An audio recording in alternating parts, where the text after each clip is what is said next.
In a time before a storm, in a land ruled by a god, there was peace, there was prosperity.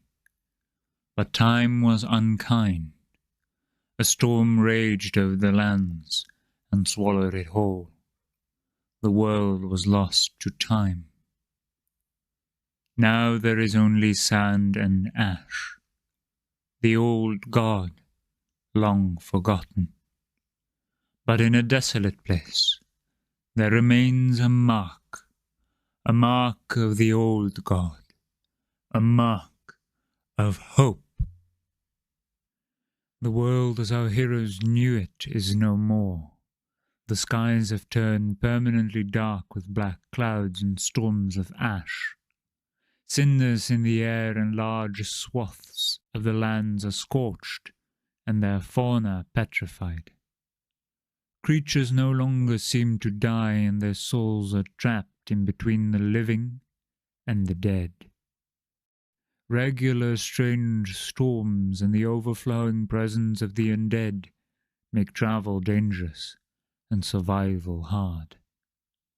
Above all that is a curse that seems to blight these lands, and the origins of both the storms and the curse are still unknown.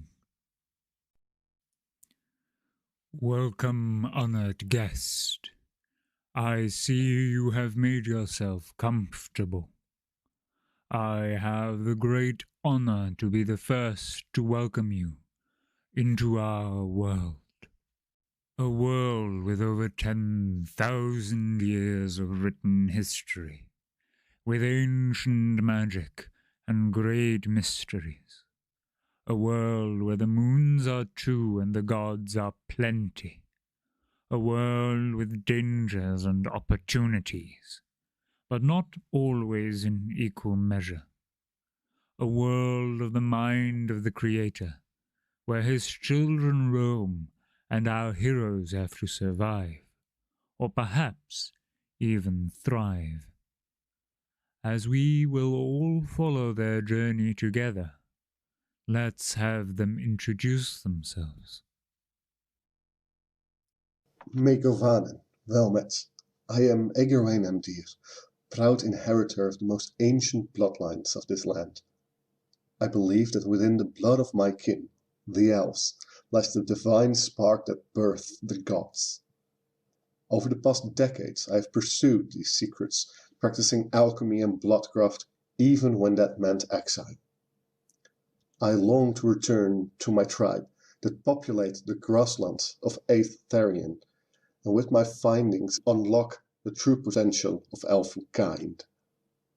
That I've been transported a complete elven lifetime into a grim future is a hindrance, but one I can surely overcome.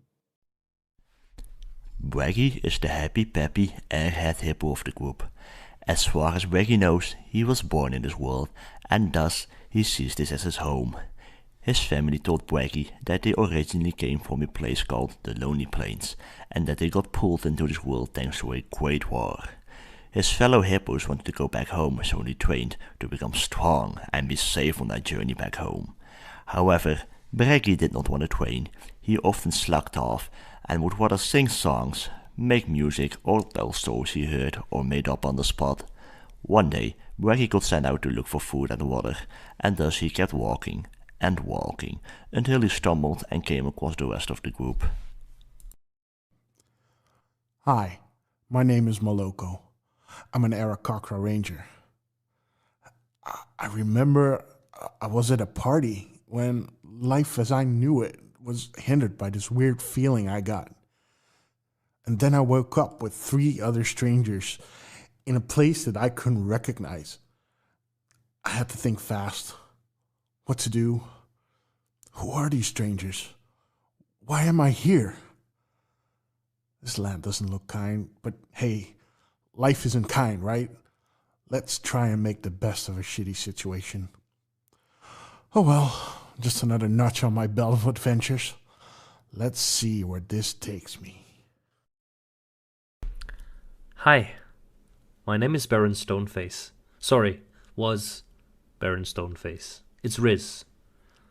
I'm a librarian and was recently just putting some books away in my personal library when I spotted some of my dad's research. I haven't seen him in so long and I dearly miss him. The pendant he gave me has been cold and lifeless for years. I started tearing up a little bit, honestly. I tried to blink away the tears as I grabbed his notes, but as I did, reality started to warp? I saw my library, my home, and everything I had tear away, smear across my vision and dissipate. In a panic, I changed from my true form into the author, Baron Stoneface, a dwarf who wrote Enduring Polite Society, Table Manners for Dwarves.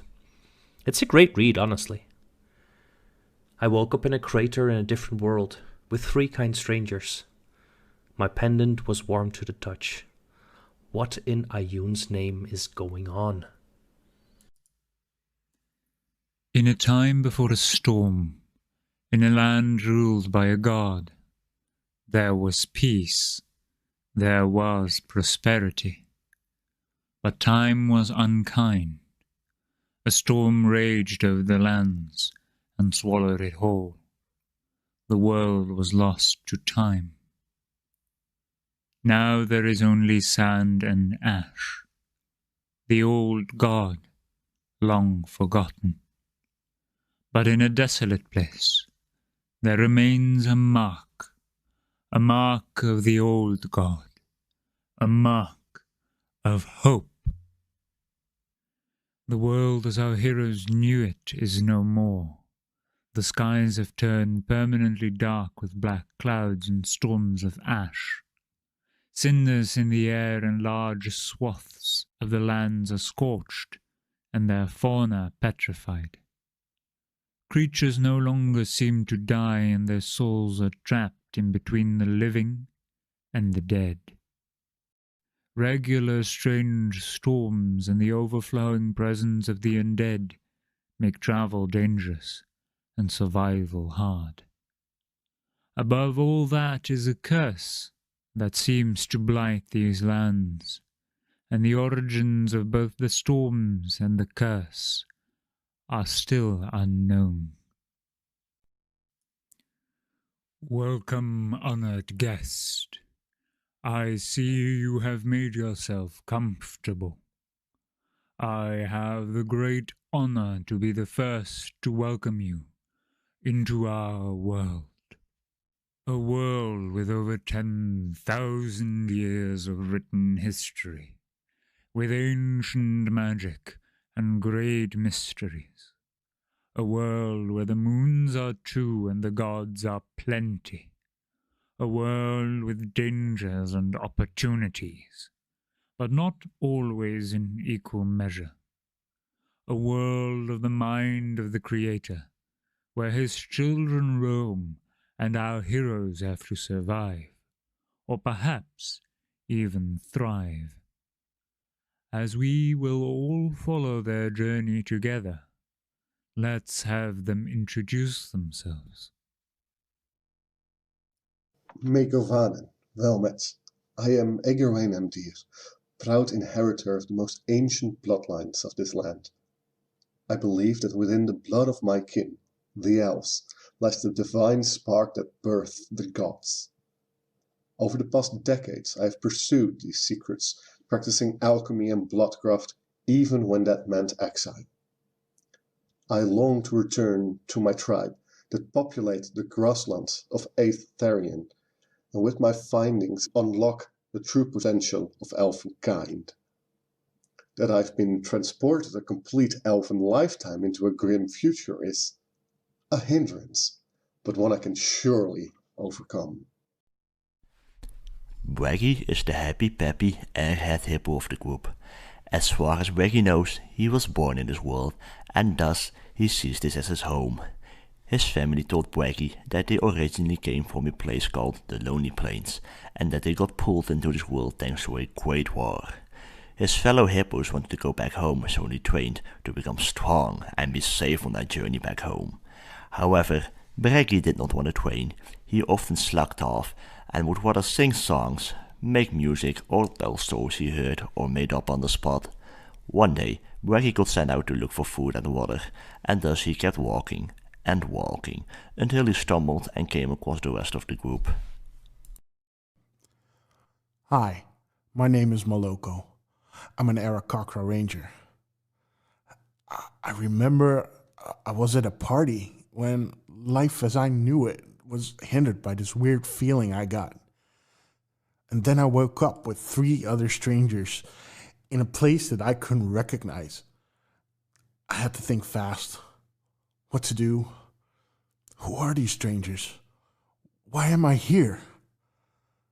This land doesn't look kind, but hey, life isn't kind, right? Let's try and make the best of a shitty situation. Oh well, just another notch on my belt of adventures. Let's see where this takes me. Hi, my name is Baron Stoneface. Sorry, was Baron Stoneface. It's Riz.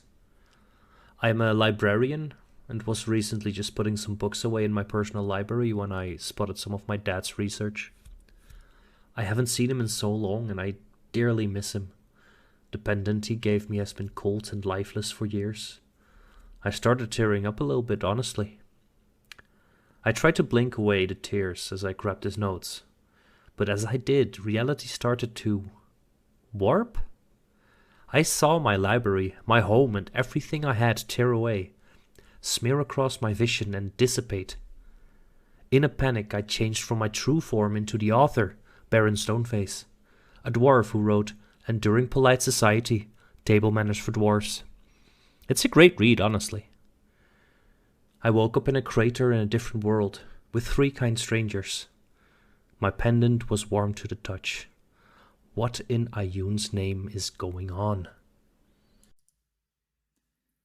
In a time before a storm, in a land ruled by a god, there was peace, there was prosperity. But time was unkind. A storm raged over the lands and swallowed it whole.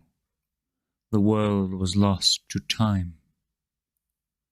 Now there is only sand and ash, the old god, long forgotten.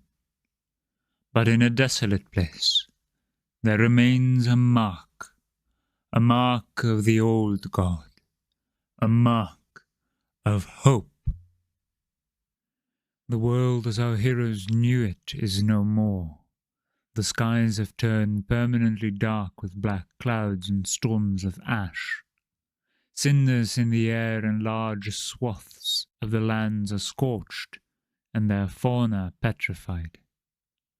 Creatures no longer seem to die, and their souls are trapped in between the living and the dead.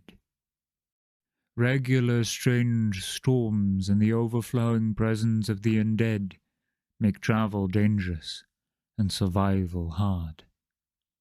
Above all that is a curse that seems to blight these lands, and the origins of both the storms and the curse are still unknown. Welcome, honored guest. I see you have made yourself comfortable. I have the great honor to be the first to welcome you into our world.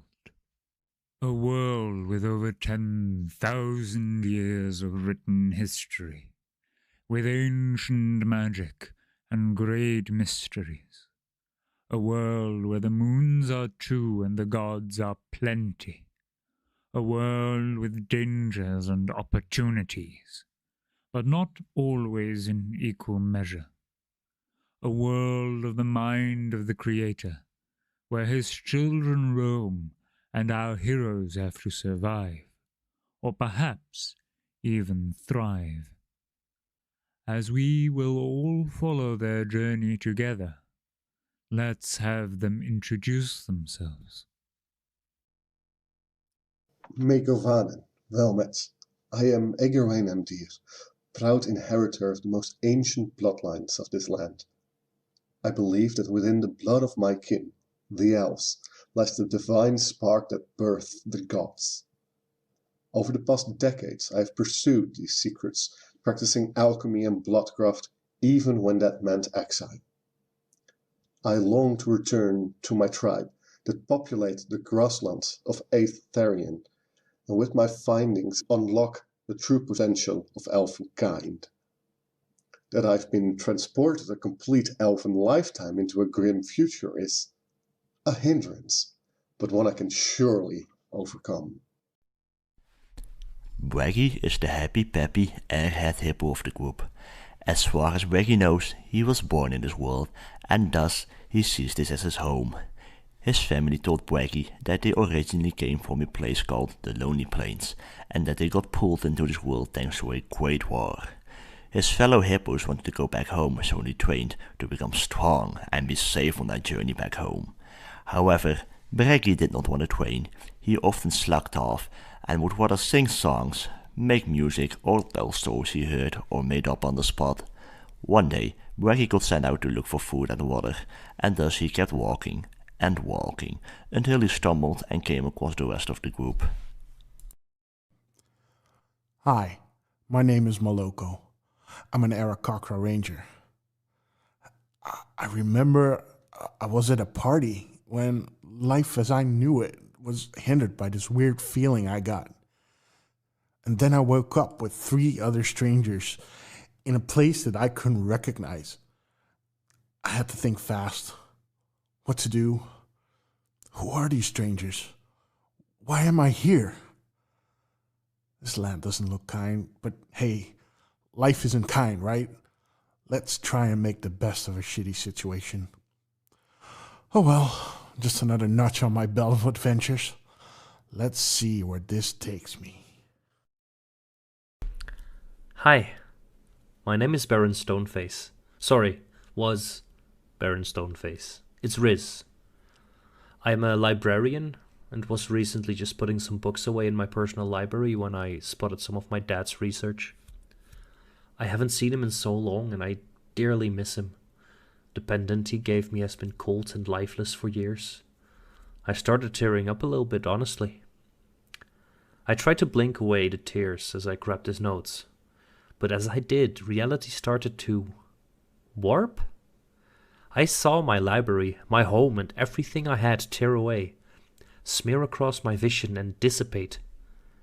In a panic, I changed from my true form into the author, Baron Stoneface, a dwarf who wrote Enduring Polite Society, Table Manners for Dwarves. It's a great read, honestly.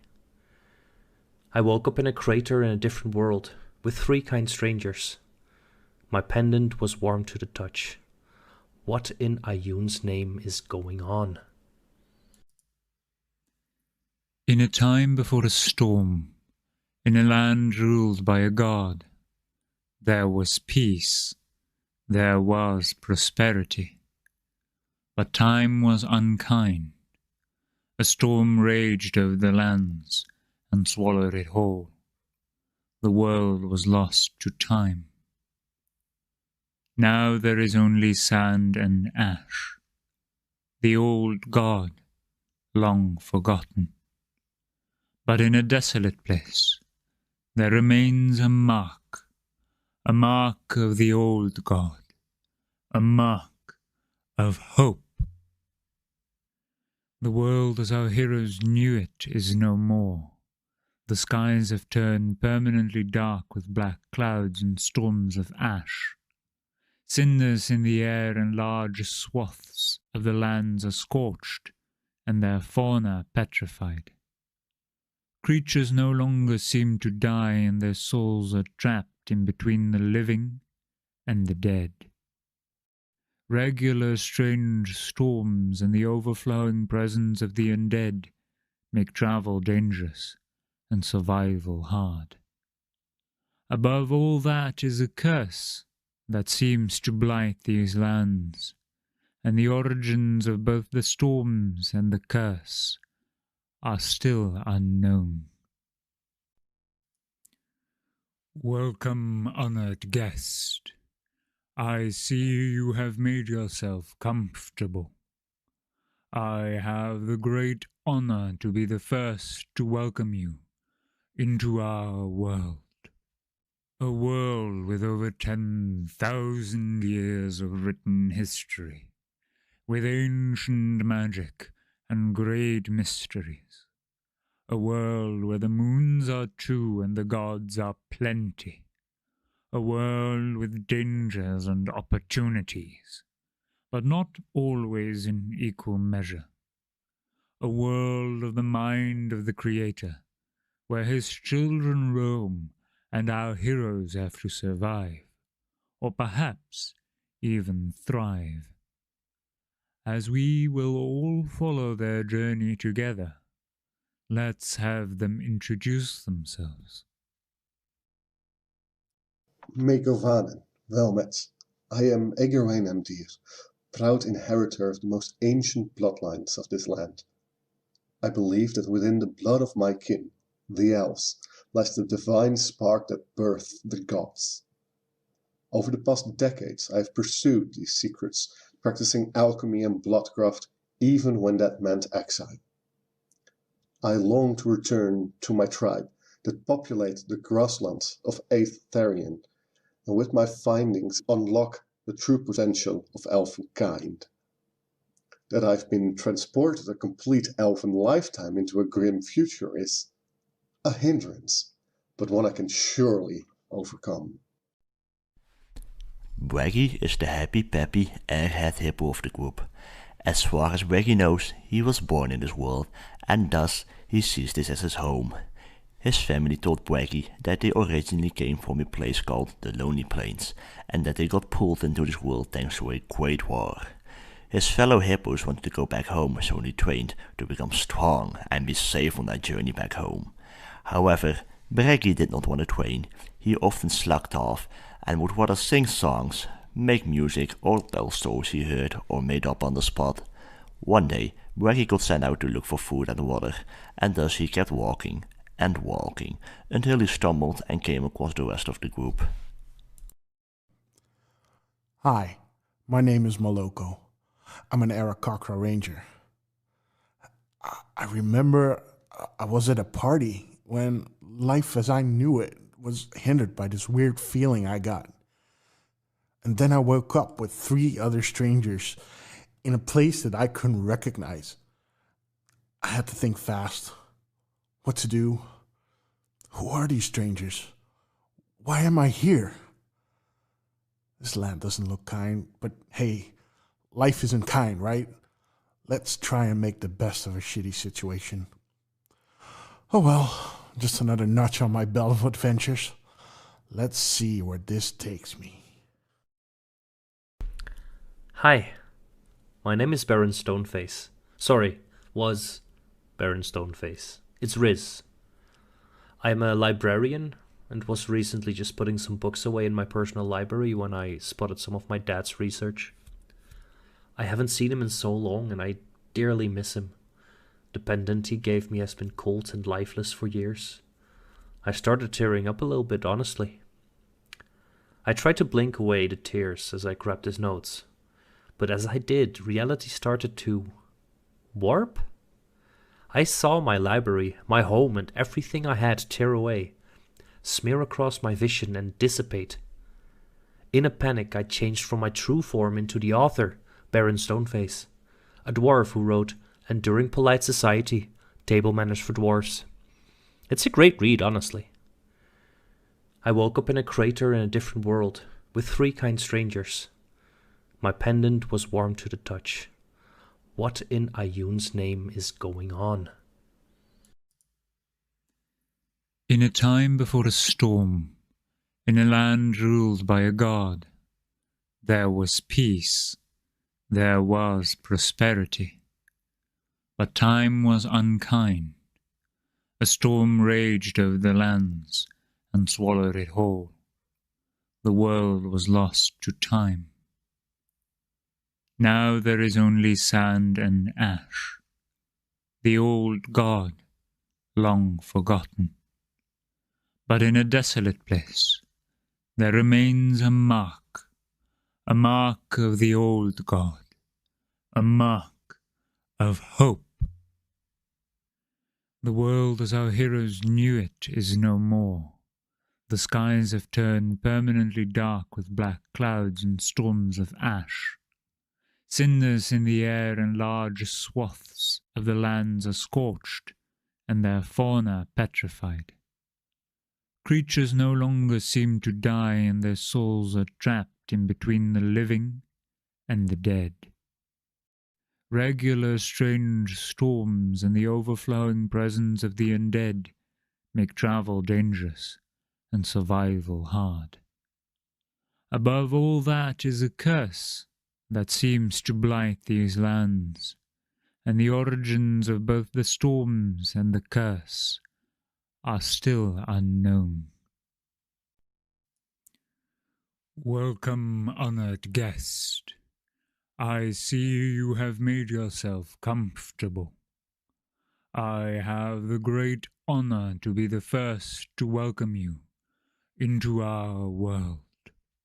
A world with over 10,000 years of written history, with ancient magic and great mysteries.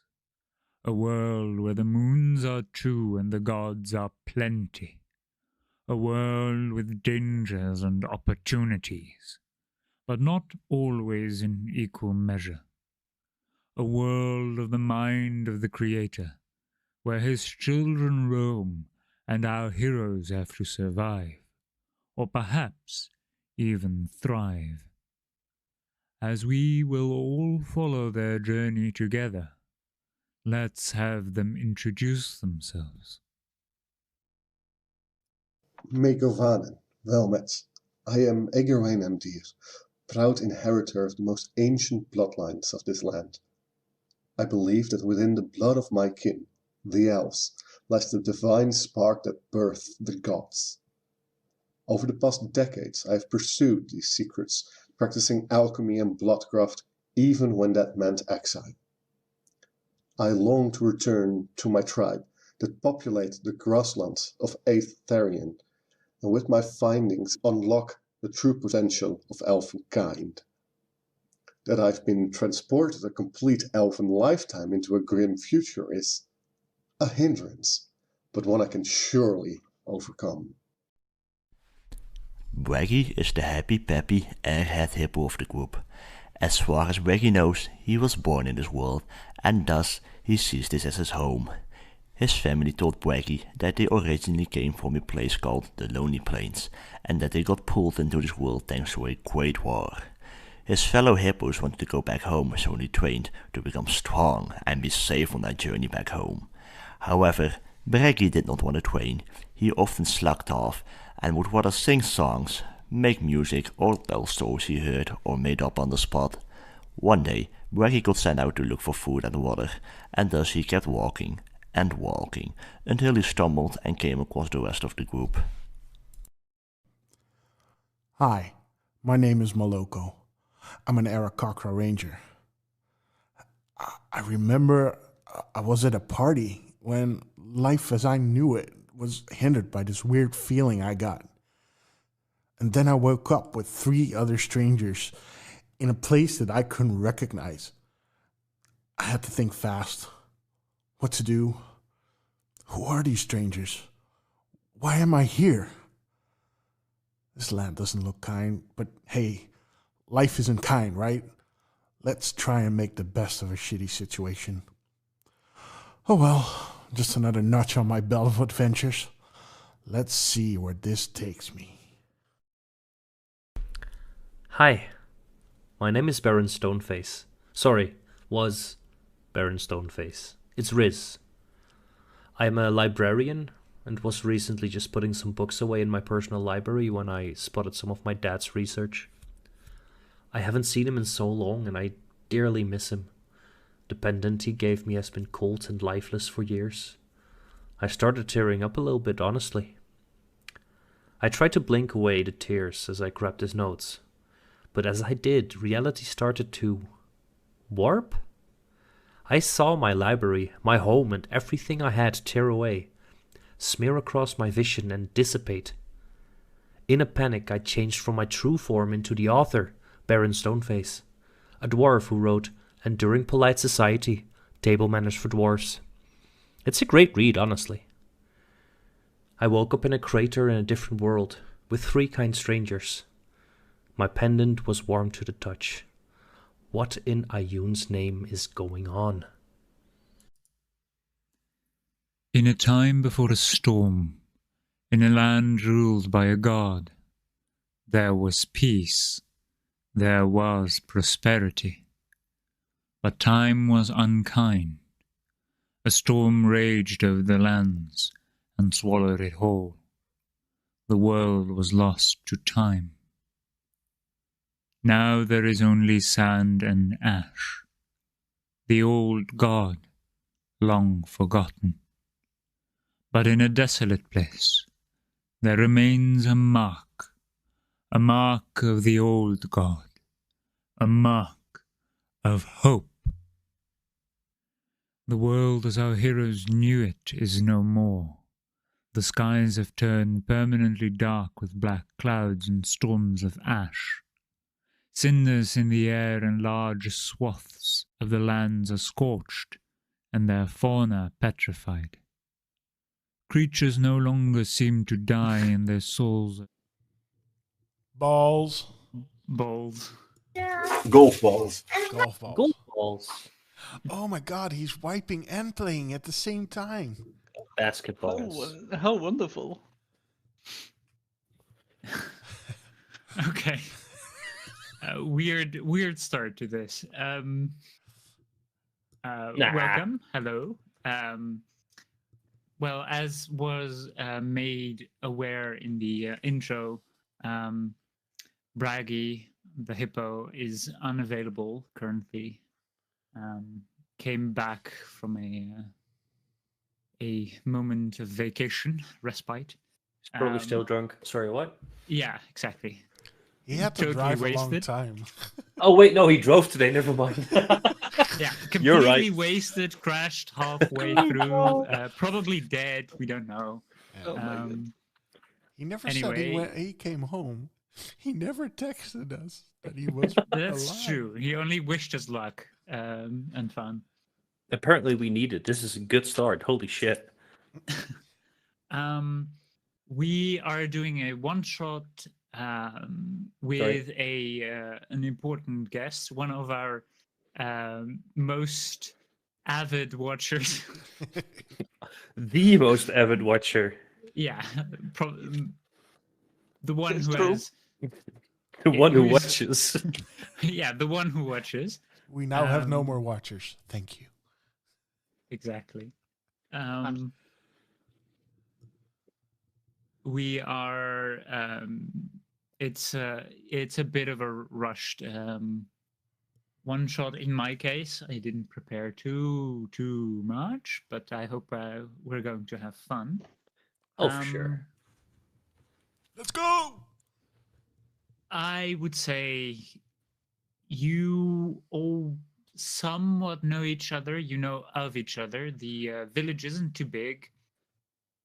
It's settled in a valley of sorts between hills. There is a river flowing down, and along this river is a hamlet.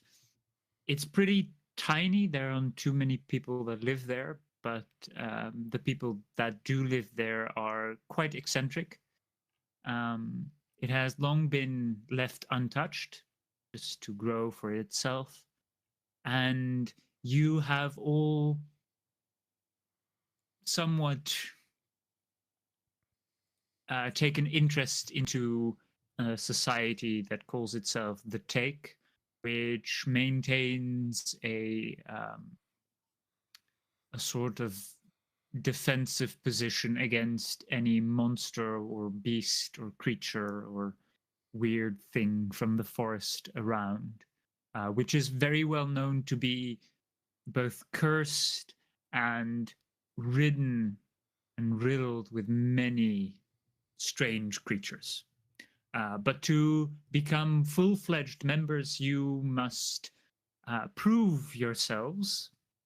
You have formed a group of 4 and are required to to perform a certain task. It hasn't been made clear quite exactly what you need to do, but assuming either a monster needs to be slayed or something needs to be retrieved, something of great value, you discuss amongst yourselves at the edge of a river what your next act is going to be. And I would like you to introduce your own characters for the people that are listening and watching. Well, the elf is first in the thing, so he should be first. I should update my art, I think, because I'm not playing an elf this time. I forgot as well. Yeah, bit too late, I only asked since Friday. Anyway. Someone's listening and watching. Do they need to introduce their character? Yes. Yes, you need to introduce. 100%.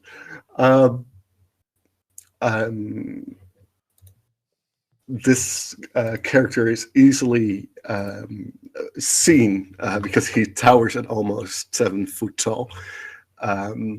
Is a hulking mass of muscle, white skin, black tattoos on his otherwise hairless skin. He's wrapped himself in thick furs and leathers, under which some bronze armor can be seen. He has on a chain a quartz crystal that he would often grab when he's looking for over his surroundings with a very cold stare. His name is Furash Wanakolokoloko, and he will be the healer tonight. Well, I am Sadak. I am like my friend here, a tall bean.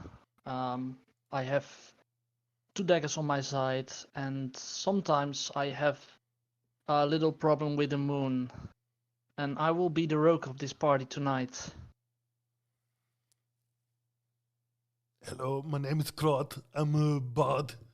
I like to sing heavy metal songs, and I will be the asshole of the night. Speak for yourself! Hi! I'm Gob-Bob Picklejar. Gob-Bob Picklejar. I'm a goblin. I'm tiny, but I got a big axe. And I will slice you in 2 if you call me small. Guess you're the odd one out. 3 Goliaths and a hobgoblin. A what? I called you a think it's hobgoblin. I grab from my back. You see a small, tiny bag that's at all times unzipped, and I reach into it and I take out just a giant fucking great axe. Call me a hobgoblin again. All right, hobgoblin. I attack. I swing. Make an attack roll against Crod. Does a 12 hit? No. Sorry, not 12, 22. It's a 15 to 7. There's so a sorry. minor difference there, like hardly noticeable. Oh, also, DM, were you okay with my magical item? I didn't check, but yes. Okay, great. Yes, I am. Yeah. In that case, it's a 23. Okay, 23 hits. Perfect. That's gonna be. Ah, fuck. Where's my D12? Fuck. Did I forget to get a D12? No, got one. I like how we're like 10 minutes in and the PvP has started. Yeah. So that is a. I cannot do math. 12 to hit. Sorry, not to hit. 12 damage. Okay. Oh wait. Crud, you take 12 damage and are. I'm.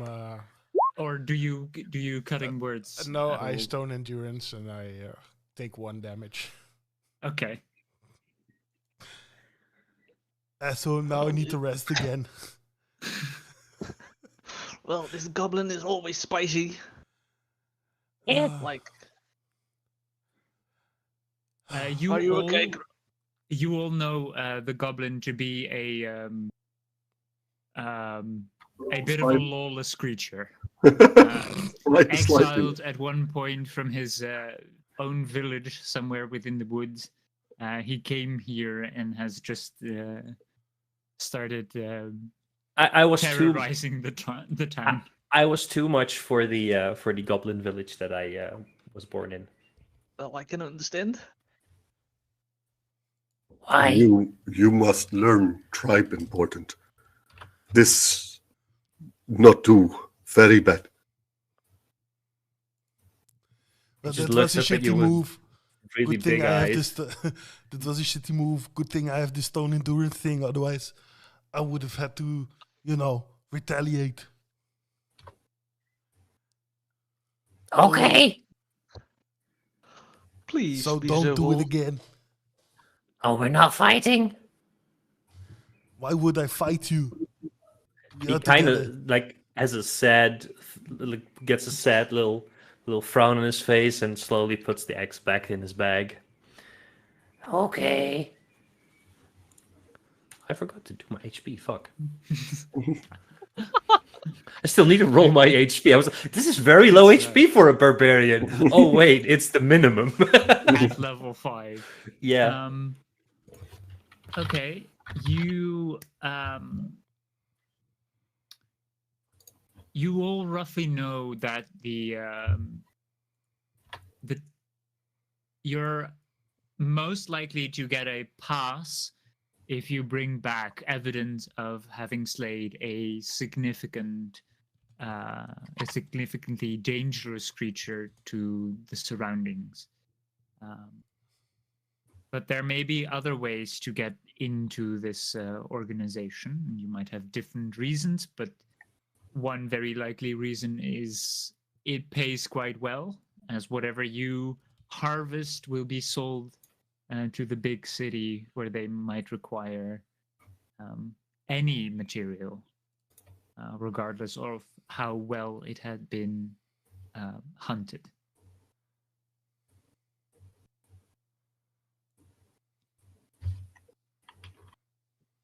What do we kill? Where do we go? We should look for monster to kill, not kill tribe. You're all pretty big. Kind of monsters to me. Well, maybe we can look in the forest to find some nice prey.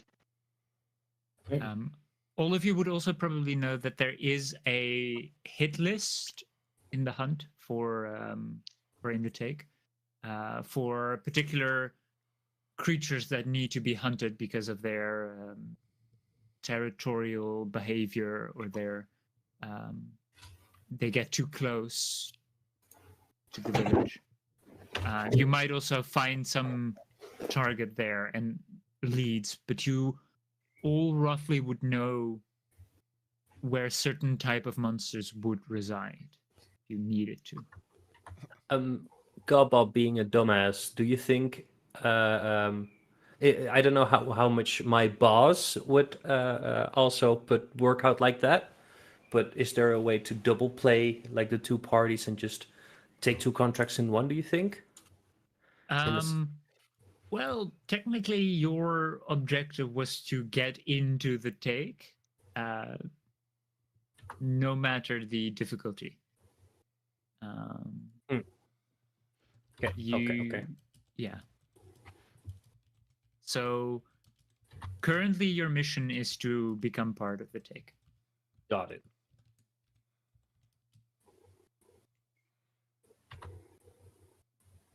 Well, let's find some prey to kill. What goblins do? Well, if we can find some goblins, do you want to kill your own people?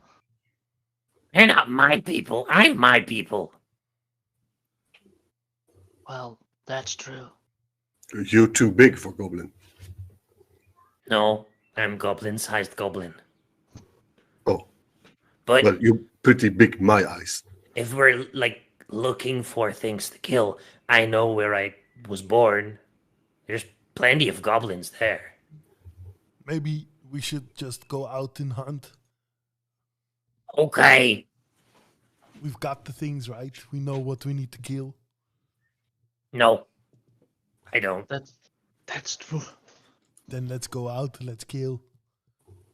If it bleeds, it can be killed. That's right. I would like you to make a survival check to Sure. remember. Doesn't that 20 work for you? Yes, certainly. All right. There are a few types of kills that you know the almost precise location of. Strangely, you know exactly their coordinates. Very There are 5 creatures that will definitely get you the points to get in, and perhaps are the most valuable types that you could get. There is a cave not too far from the village. It is past the goblin camp, but you can probably sneak around it. There, in that cave, there is said to be a bullet. Whilst not a very strong creature on its own, in its own territory, which is underground, it can be a worthy foe. You know of trolls, and any troll would suffice, definitely. Right. Not only the claws and the nails, but also the feet of trolls are very important items for alchemical purposes. So they are worth quite a lot. They're pretty hard to kill. Be very quiet. Fire would help. Be very quiet. The trolls are here. Does anybody have some fire? You also know that there is a gray ooze, but it has been collecting its fellow oozes and has grown beyond the size of a normal ooze. They are very dangerous. Yeah, you got a thing for oozes. Yeah, black Yeah. goop. I do. Gray ooze. I'm not judging your kinks, but it's starting to show. But this one is probably pretty dangerous. It has grown quite large. It has collected many of its fellows and is considered to be a nemesis of the take. So defeating this creature would probably land you the most points within the take itself. Not very valuable. It doesn't get you any resources, but it is a very valuable to the establishment.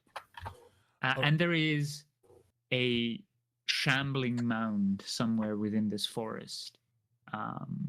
It is hard to find them, as they do hide themselves amongst the trees. But this one is known to have crept closer towards the village and is a danger to everything that passes.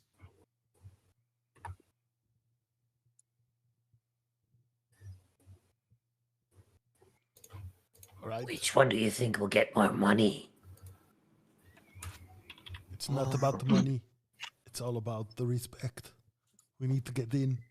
That's what we're trying to do here. So that's why we have the list. I think the goop would be a very good start. I agree. Yes. Well, how do you kill a goop? Does anybody have any fire? Let's try that. What's this thing with you and fire? I mean, I'm not knocking your kinks, but What is a kink? I have a chain wheel. It's kinks. It's got kinks. Many kinks. You man of many kinks. Many, many kinks I have, yes. Elven chain. Look at it. It's beautiful. Now, anybody have fire so we can shoot at it? I don't have fire. you don't like shooting. For crying out First, loud. first let's find this coop, and then we will find out how to kill it. I say we hurt it until it stops moving. I can do that. I think that was one of your talents. What's the talent? A God. gift from what? Are we seriously going to say that I'm the smartest one in here? This is crap. Crowd does not do the intelligence. Speak for yourself. I got a -1, buddy. So do I. But my wisdom is +1. I'm a 0. I'm just not good with words. No. I just not good with words, but no words. Many words are good. My last name's Picklejar. What the fuck did you expect? You like pickles? No, I hate him. Think I backed the wrong team here. Yeah, probably. Where's this goop? Let's go. We've seen the goop. We have found it. We're here. I would like you, well, with your survival check of a natural 20, you know that its habitat would be within the more swampy areas of this forest. Okay. It is a pretty dark and gloomy place, quite overgrown, and the oozes are most likely to have hidden themselves within the pond, and this particular one would have collected as many of its fellows into one entity, and that may even have become an entire pond itself. Okay. You quite easily manage to guide the way to the swamp part, and the others, I presume, follow you. Yes. Are we coming through any of the other beasties' homes that we need to be careful of that I would remember? You are definitely passing through troll territory, and trolls usually live within the cavernous regions, but they sometimes go out to hunt for food.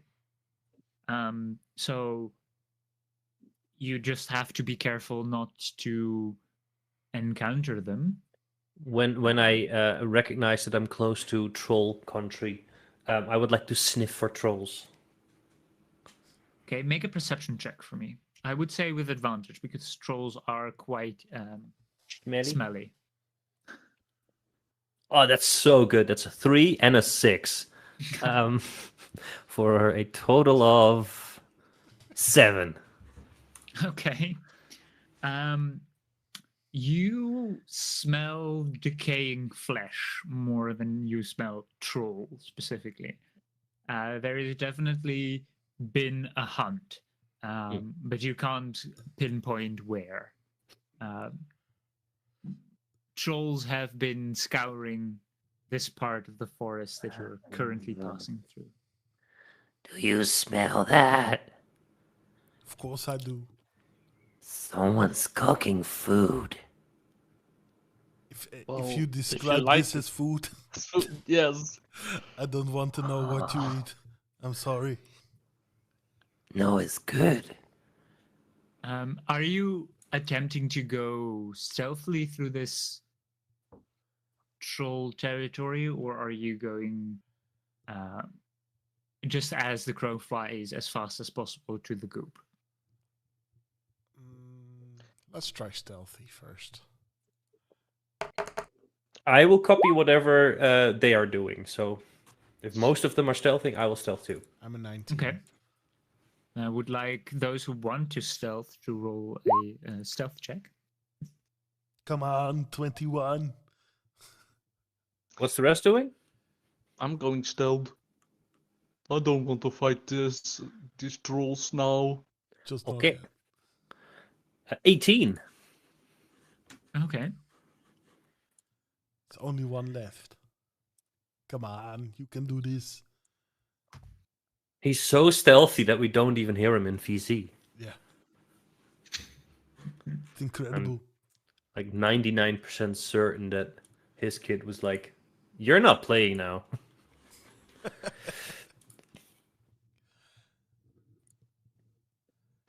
Hello. Hi, sorry, there was a kid. I've hugged the kid, hugged him very tightly. Yes. Till he stopped moving. A 14. Let's go. Okay. I have not written down all the names, but as far as I'm aware, this is Vurash, or something similar. Yeah, Vurash. Yeah.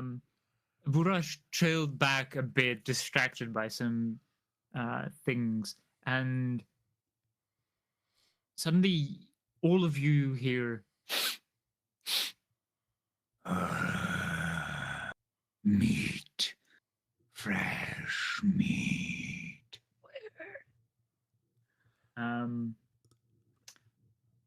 I get my would axe out. I would say that all of you that have stealthed quite well would notice about 200 feet away a troll looking for a for prey. Vurash, I would say you are pretty distracted, but notice that the others are staying silent and suddenly stopping their movement to observe whatever this troll is doing. Guys, I have an idea. What? I will distract it, and then you all pounce on him at the same time. Do we have rope? Why? It's not a question of why. Do we have rope? I have no idea if I have rope, probably. I have 50 feet of hempen rope.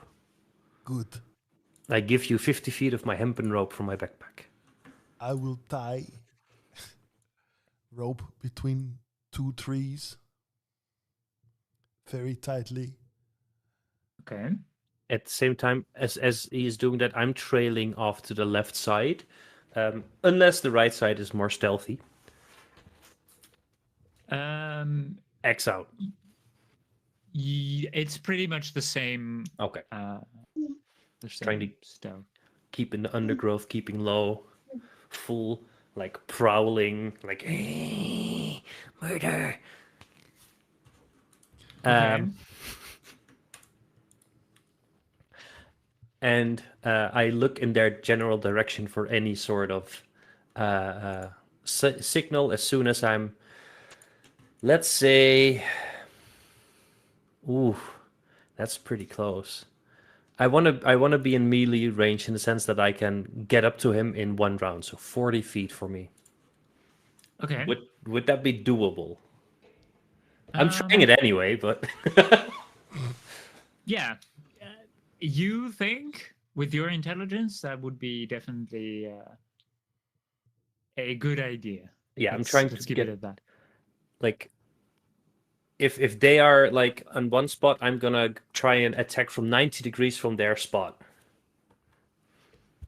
Okay, I would like. Oh, sorry. Mm-hmm. Yes, go for it. Yeah, I want to say to the others, go and hide as well. I will distract him. I will let him come towards me. As you can see, I've built the rope trick. It might just run towards us and fall, and then we can all tumble it. That's a good idea, my friend. And I will hide myself for now. Okay. Roll for another stealth. All right. I would say with advantage because you are preparing for a trap. Can I find somewhere that's very nice and rocky and also huddle down and try to be as unseen as I can? Yes, there are some rock formations in the area. There is a there are like it's like mounds made of like rock with like higher plateaus, and there is a sort of path, but it has been degrading for a while. It hasn't been trodden a lot, and that is what the troll is currently using to get closer to you. But there are some rock formations, yeah. I'll like push my forehead against the rock, ask it to help me stay unseen, use guidance to hide as well as I can with my armor and cloak and everything in place. Roll for stealth. Straight roll? A roll. Yeah, because you were the one that failed the initial roll, I would say straight roll. Okay. 18 is not bad. It's really as good as it gets for me, I suppose. I have a 19, you both can hear it still sniffing and trying to look for the prey. It is slightly distracted because it can't quite hear and see it, so it's just trying to go off of smell at this point. I would put you all on a battlefield at this point. Let's say here. You have the benefit that it is currently light outside, so you have pretty good vision. Let's see. I have goggles of night. It's okay. Ooh, You nice. cannot see anything because it's super light. A knife and a fox. Yeah, those are because I didn't choose. I just realized what I did wrong. Oh, you can also do that. That's fine. Oh, sorry. I was accidentally in the wrong mode. So I was like, I'm not seeing anything. Why are there two of you, Zadak? I am multiplying. You should be able to. They're multiplying. Uh-oh, why am I the same thing? Oh, wait, I am already on the map? No. It's fine. There we go. I cannot use my token right now. You can't. Now you should. You should? Yes, You I should? can. Thank Yes, you. You should. Okay. You have both noticed its sound. It's over here. You can't quite see it Sorry, because there didn't is see a the rock ping. formation in front of it. Sorry, didn't see the ping. Yes, it's on the way, end of the way. North, south? I can focus ping there. Oh, yeah. Ah, okay. It is so there. I would probably be around here behind the tree. Yeah, okay. Is this climbable? How high up is that? The rock faces are climbable. They're not very easy to climb, so I would like you to roll an athletics check to try to get up. But it is climbable. It's not. It's about, I would say, 10 feet above. So it's about the height of the troll itself. I would probably just jump that. Yeah, I'll give it an athletics check. I want to see if I can just get on head height and just murder it from above. Okay. That's that's good. Whilst remaining stealthy? I will try to do that. Okay. Then I would like you to roll stealth with disadvantage. Okay. Because you are... The athletics check is a 26. Okay, you will definitely reach the top, but how stealthily will you reach the top? 2 16s plus a decent 22 total. Holy shit. Okay. I'm not even kidding. Very silently and like a with a 3-point like hero landing, you manage to stabilize yourself on the top and immediately duck into one of the bushes that are on top.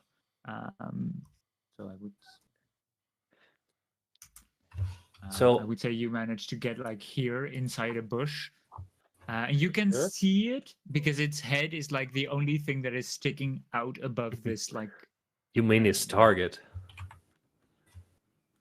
Yeah, its head is like about your eye height currently. Okay. The rest of you, Crud, you are trapping this part? Yeah, because it's the, or maybe 50, 50, that's that. 50 foot is quite a long while. You could definitely trap a wider space if you want. Yeah, I like this. Okay. I would have tossed you a bear trap as well if you were heading that way. Ooh. Well, you can still do that. Are you going to form a distraction? Yes, I'm grabbing my let's see, my heavy crossbow. Okay.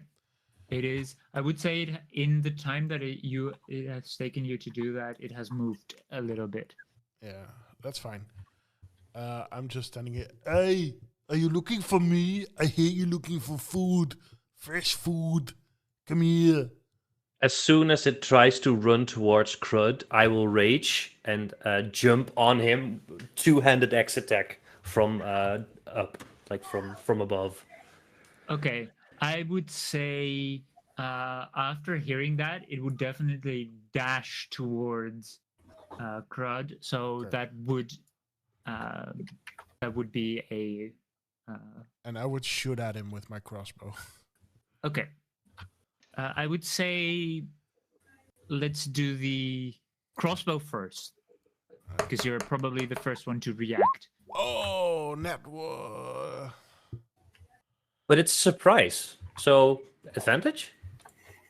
Well, you would have advantage because of surprise. He is the one distracting it, so he Oh, wouldn't fair, get yeah. surprise What's advantage. up? I'm here. Oh, never mind. Yeah, no, you're right.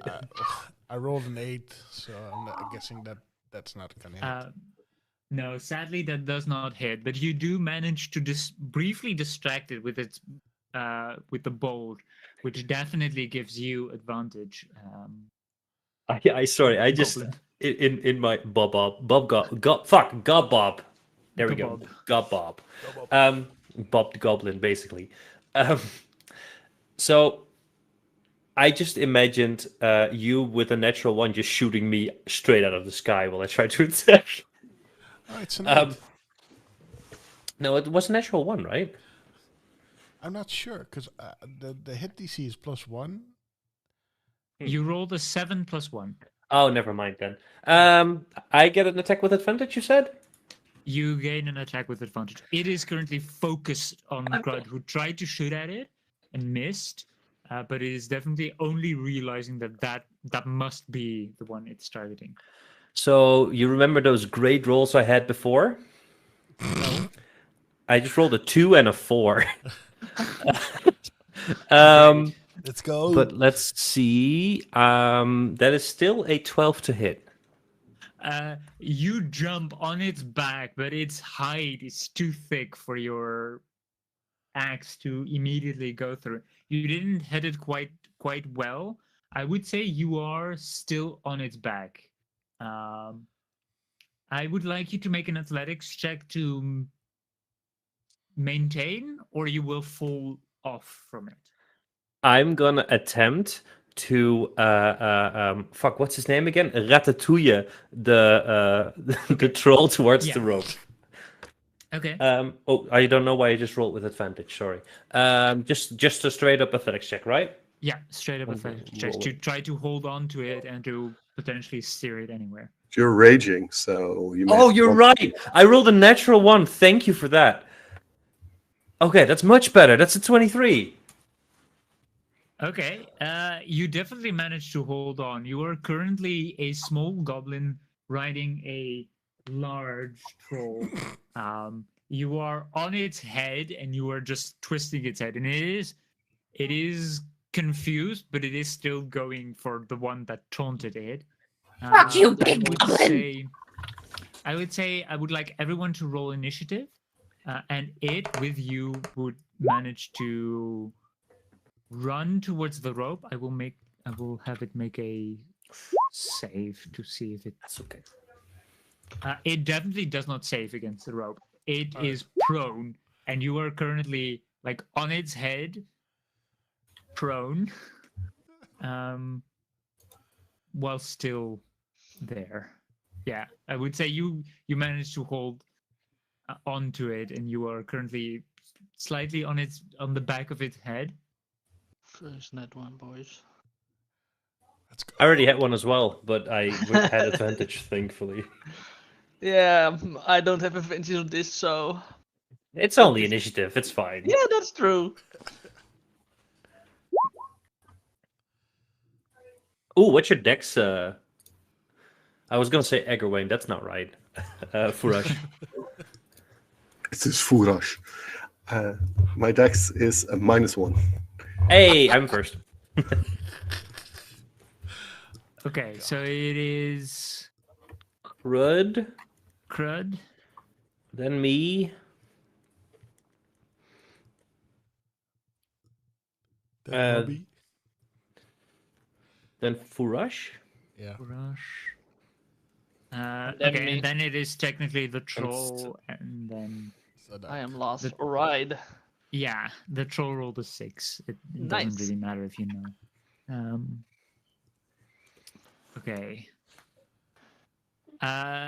Crod, it's your turn. It is prone currently thanks to your rope. It had tried to dash towards you, but it just Wait. didn't manage, and it fell prone.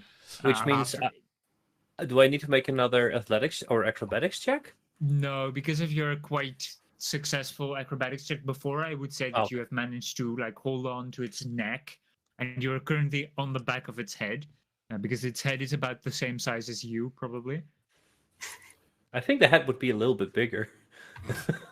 I think I'm like 2 feet ish.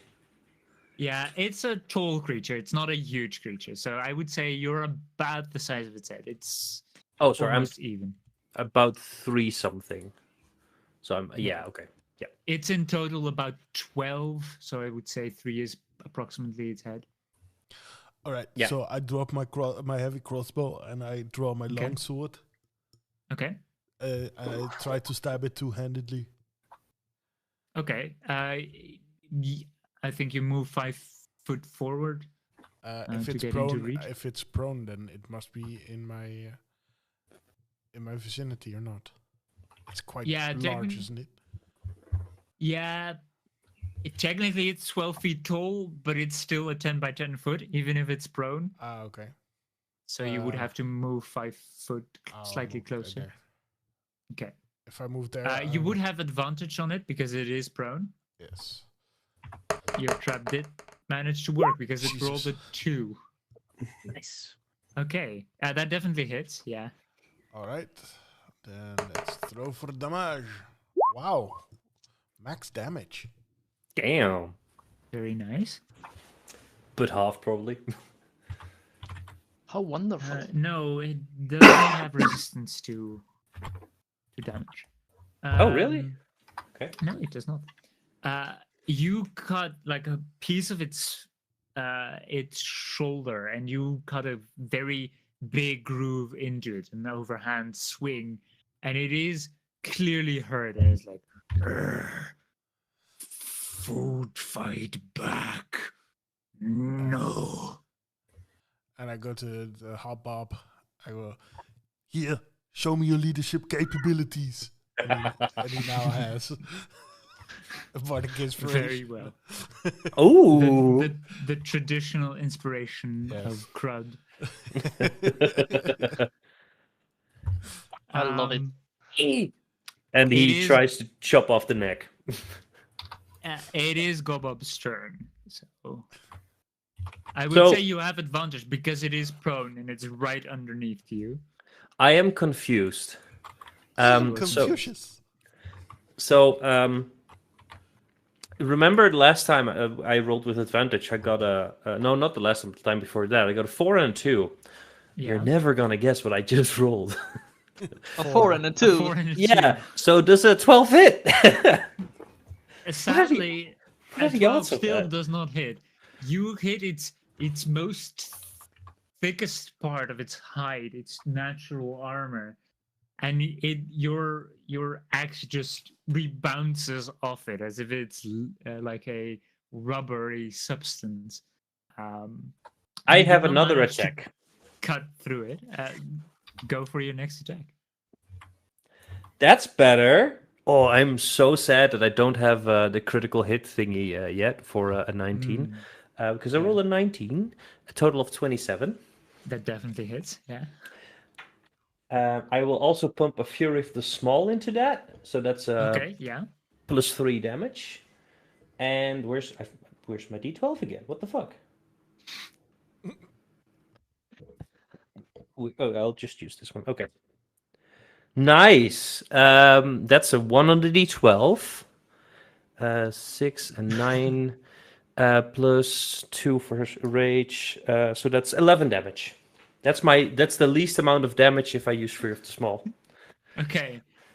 You use the rebound of that leathery, that rubbery kind of, that you use the rebound to strike again, and you definitely manage to cut through this part of flesh currently. But you feel like you've not done as much damage as you could have, simply because you rolled pretty low. But you definitely did hurt it. It again, like, tiny pest. It seems to have less intelligence than you. Whoa. Was that your turn, or do you want to move? No, I'm definitely staying right on the goblin, but I'm making sure that I am close to the hair so that I can grab onto it if it tries to stand up, so I can come with it. Then, Vurash, it's your turn. Wait, sorry. What does the inspiration do again? You can add it up to if you like roll a 6 and you can roll a 1d6. So I could have tried to make that first attack hit anyway. Okay. Yeah. I believe it's not for attacks unless you are a bard of a specific type. Eloquence. What type of bard are you? Lore. Or is correct? College of Lore. It's not on damage. I believe that is on just on ability checks, saving throws. Okay. The creature can add it to one ability check, attack roll, or saving throws. This Oh, can be it's added also after seeing attack. the roll. Okay. Yeah, but before knowing the outcome. I will make sure to remember that for the next turn. Okay. You only have this for 10 it minutes. For 10 Okay, minutes. perfect. That's good. But it's now Varash's turn. Yes. You saw the creature trip over this tripwire that was set by Crud and being hacked in by both of your temporary allies.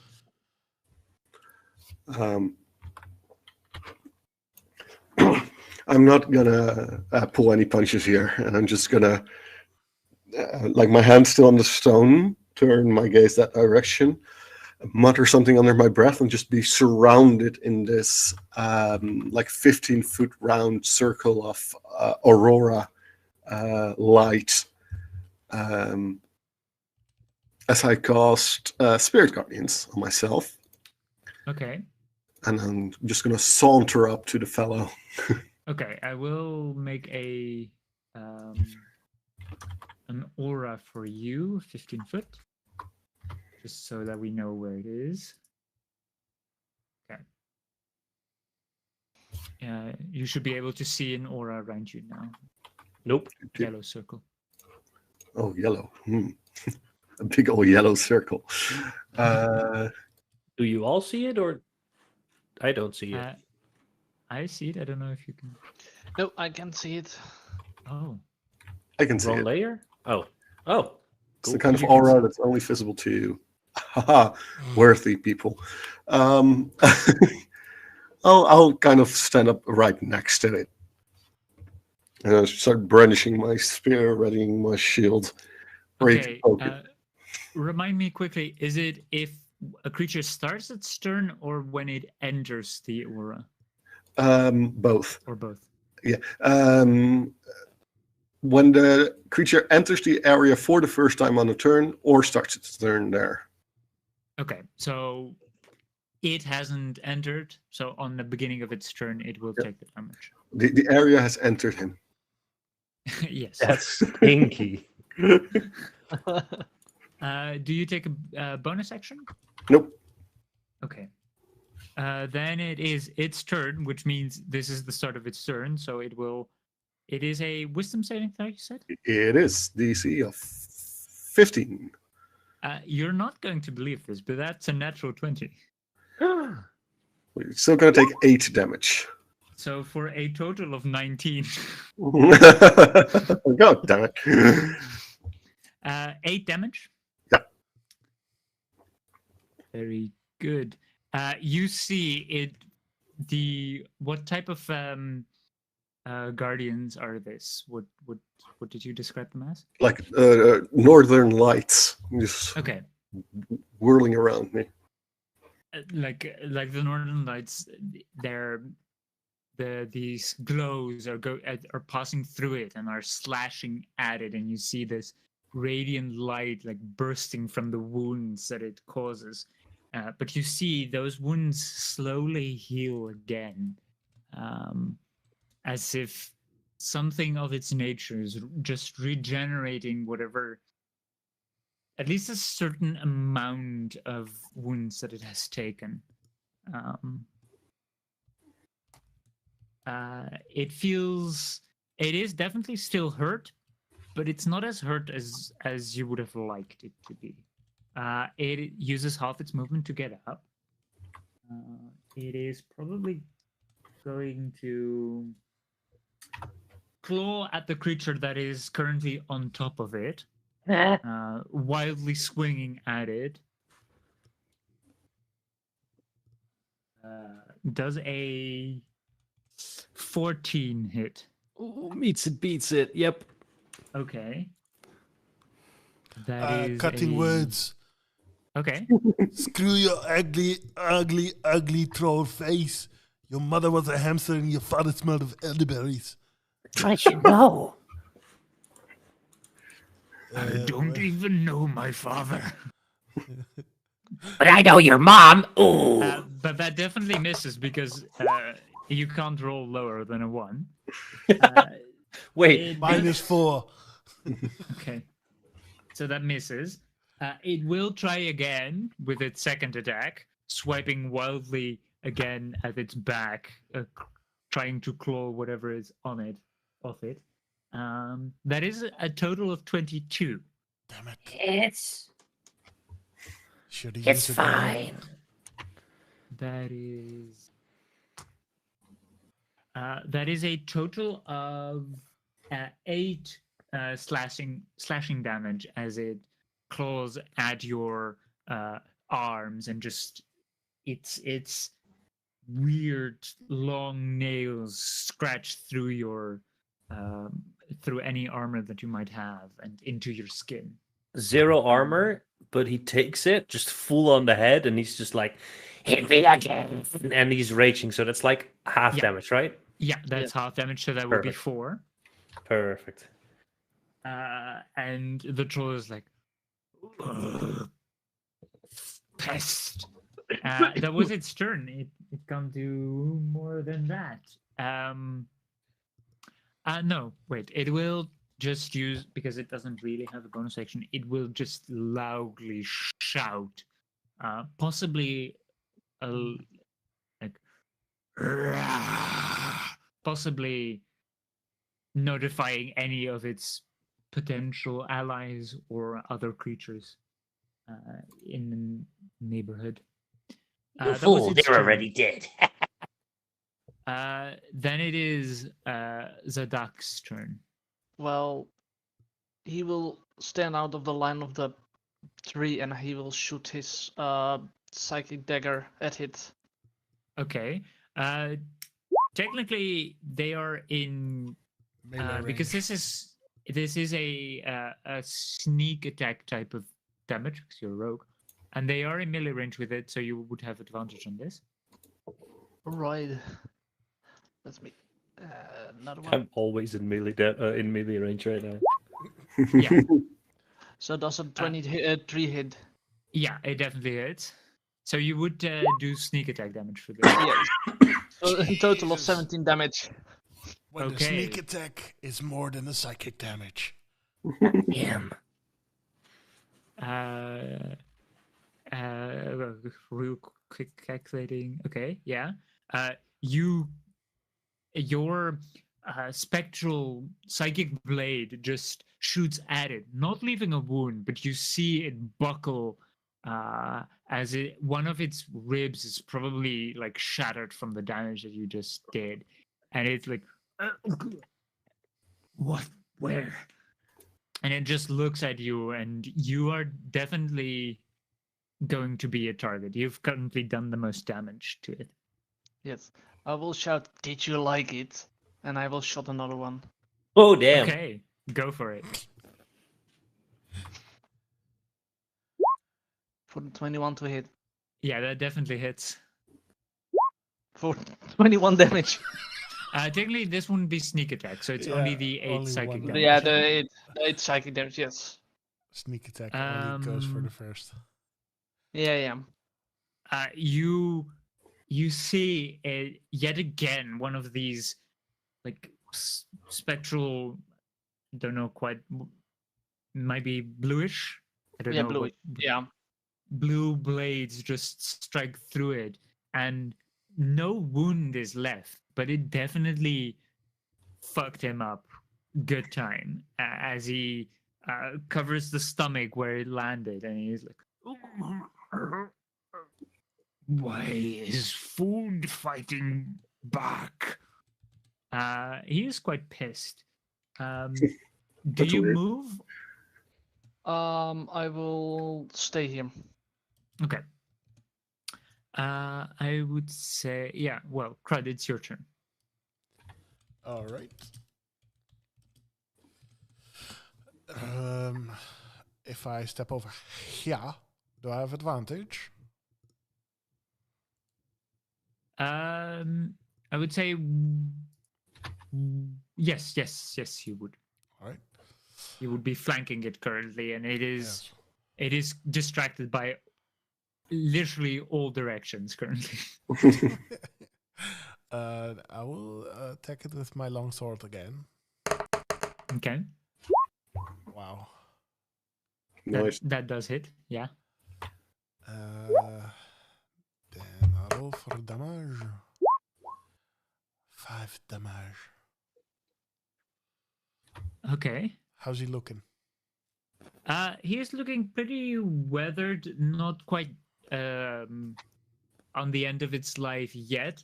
You did notice it definitely did restore some of its damage at the beginning of its turn. You're quite aware that they are quite sturdy creatures. Trolls. Damn it. All right. That is the end of Krat's turn. Okay. Then it is Gobob, it's your turn. You've got murder on the brain. I attack. Okay. I'm the murder. Make an attack roll. No one is in melee with it right now, is it? They are in melee with it, but it's not anyone technically opposite of it. You know what? I don't I'm gonna what do you call that? The Reckless? barbarian. Yeah, reckless. I'm gonna attack. reckless attack twice. First Okay. one is 2 6s. Oh my god! So that's a total of 14. You can Yet hit your again, you strike bardic one of its. Oh, I can use the you bardic. do. You're right. Yeah, you do. I'm gonna bardic inspiration this one. That's a d6, right? Yes. Yeah. That's a 6. So that's a dirty 20 now. Thank you so much, Grud. It's a D8, by the way, because I already took Yeah, it you're at level fifth 5. Yeah. Then it's a 5. It doesn't matter. Even a 1 was just enough. Oh because my its God, armor shit. class is 15. So at first you strike like at one of those rubbery spots on it, but then you feel invigorated by your leadership capabilities, My and you my axe is swipe through slightly stuck in like its skull and not really piercing through. And I look at Grud Leadership capabilities. and I just punch down on it with my foot or Yeah. step down on it. Very well, I like it. You're doing a good job. Oh yes, because I rolled a 12 on my d12. Very nice. So that's a 17 plus rage damage is a 19 damage for the first attack. Okay. And then it is definitely looking bad. as I pull out the great axe, I smash down right in the same spot again because I rolled a 19 plus 8, so it's 27. Yeah, that definitely hits. Yeah. And Are you that's going to stay there? that's a yeah. I want the fountain. That's 10. Wait, no. 9 more damage. Okay, you definitely split a part of its skull. It's still holding on, but it's like screaming, like trying to rid itself of you. It's wildly swiping around. It's very hurt, Feed and yourself it's on not this. liking. It's not liking the fact that it's been damaged this much. I do still have a bonus action. Ooh, yes, I will use my goblin feature, Nimble Escape, which lets me take the disengage action as a bonus action as I somersault off of it, trying to get in such a way that we're flanking it. So probably like right here. I'll Okay. stay in melee range, but like Okay. Just for the fun of it, I would like you to make an acrobatics check. oh, sure. As you are jumping off a like 12 to 15 foot tall creature. That's a 19. Okay, you managed to yet again, like how you jumped up that cliff, a 3-point landing on the floor, ready with your axe like in your mouth, and you're ready for the next attack. Like, And just for the visual, the axe is at least as big as I am, if not Yeah. slightly bigger. yeah, it's definitely bigger than you are. Somebody It's put like a all his full-sized things great in- axe. Somebody Yes. put all his points in strength. Do you want to know my strength score? I think it's either an 18 or. It's a 21. Holy shit. Belt of dwarven kind. Buff little goblin. That was your turn. It is Yeah. currently it's currently Vorash's turn. You're flanking it opposite with Crud, and you just saw its skull splitting open slightly, and thick, viscous green blood oozing from the wounds that it has all over its body. It is looking rough. I'm also seeing those wounds already kind of trying to knit themselves together. Would my character have any means of determining how to stop that regeneration? You would make make either a medicine or a nature check. Medicine it is. To 1. You are fairly certain that if you were to like singe its flesh, it couldn't force the blood to like reform, like its blood clots wouldn't be able to Sorry. to reshape its flesh. So any type of like fire damage would definitely stop its healing abilities. Stop your healing abilities. I'll drop my spear, reach for a torch, and start struggling to light it with a tinderbox. Okay. I would say this would take a bonus action to light the torch. Sweet. I will try to poke him in, like, go for one of the bigger wounds and just jam the torch in there. Just really, Okay. really get in there, you know, like all the way up there. Make a strength-based attack without proficiency, because this is not technically a weapon you're proficient in, I think. It's a simple weapon, technically. Well, technically it's an improvised weapon, which is... which you need to be a Will a broad... natural 20 do? Yeah, definitely. Fair. You stab through it. Technically, a torch does 1d4 fire damage, so it does 2d4. I will go. Do 6 fire damage to it. Just get in there. Okay. You managed to just barely kill it because it had 5 hit points left. Ooh. You stab your torch in it, and you see the flames like wrap around it and just burn it from the inside out, and you hear it scream like.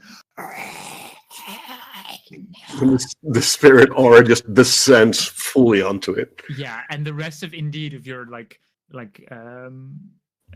your spirit guardians are also just pummeling through it and making sure it really can't regenerate at all.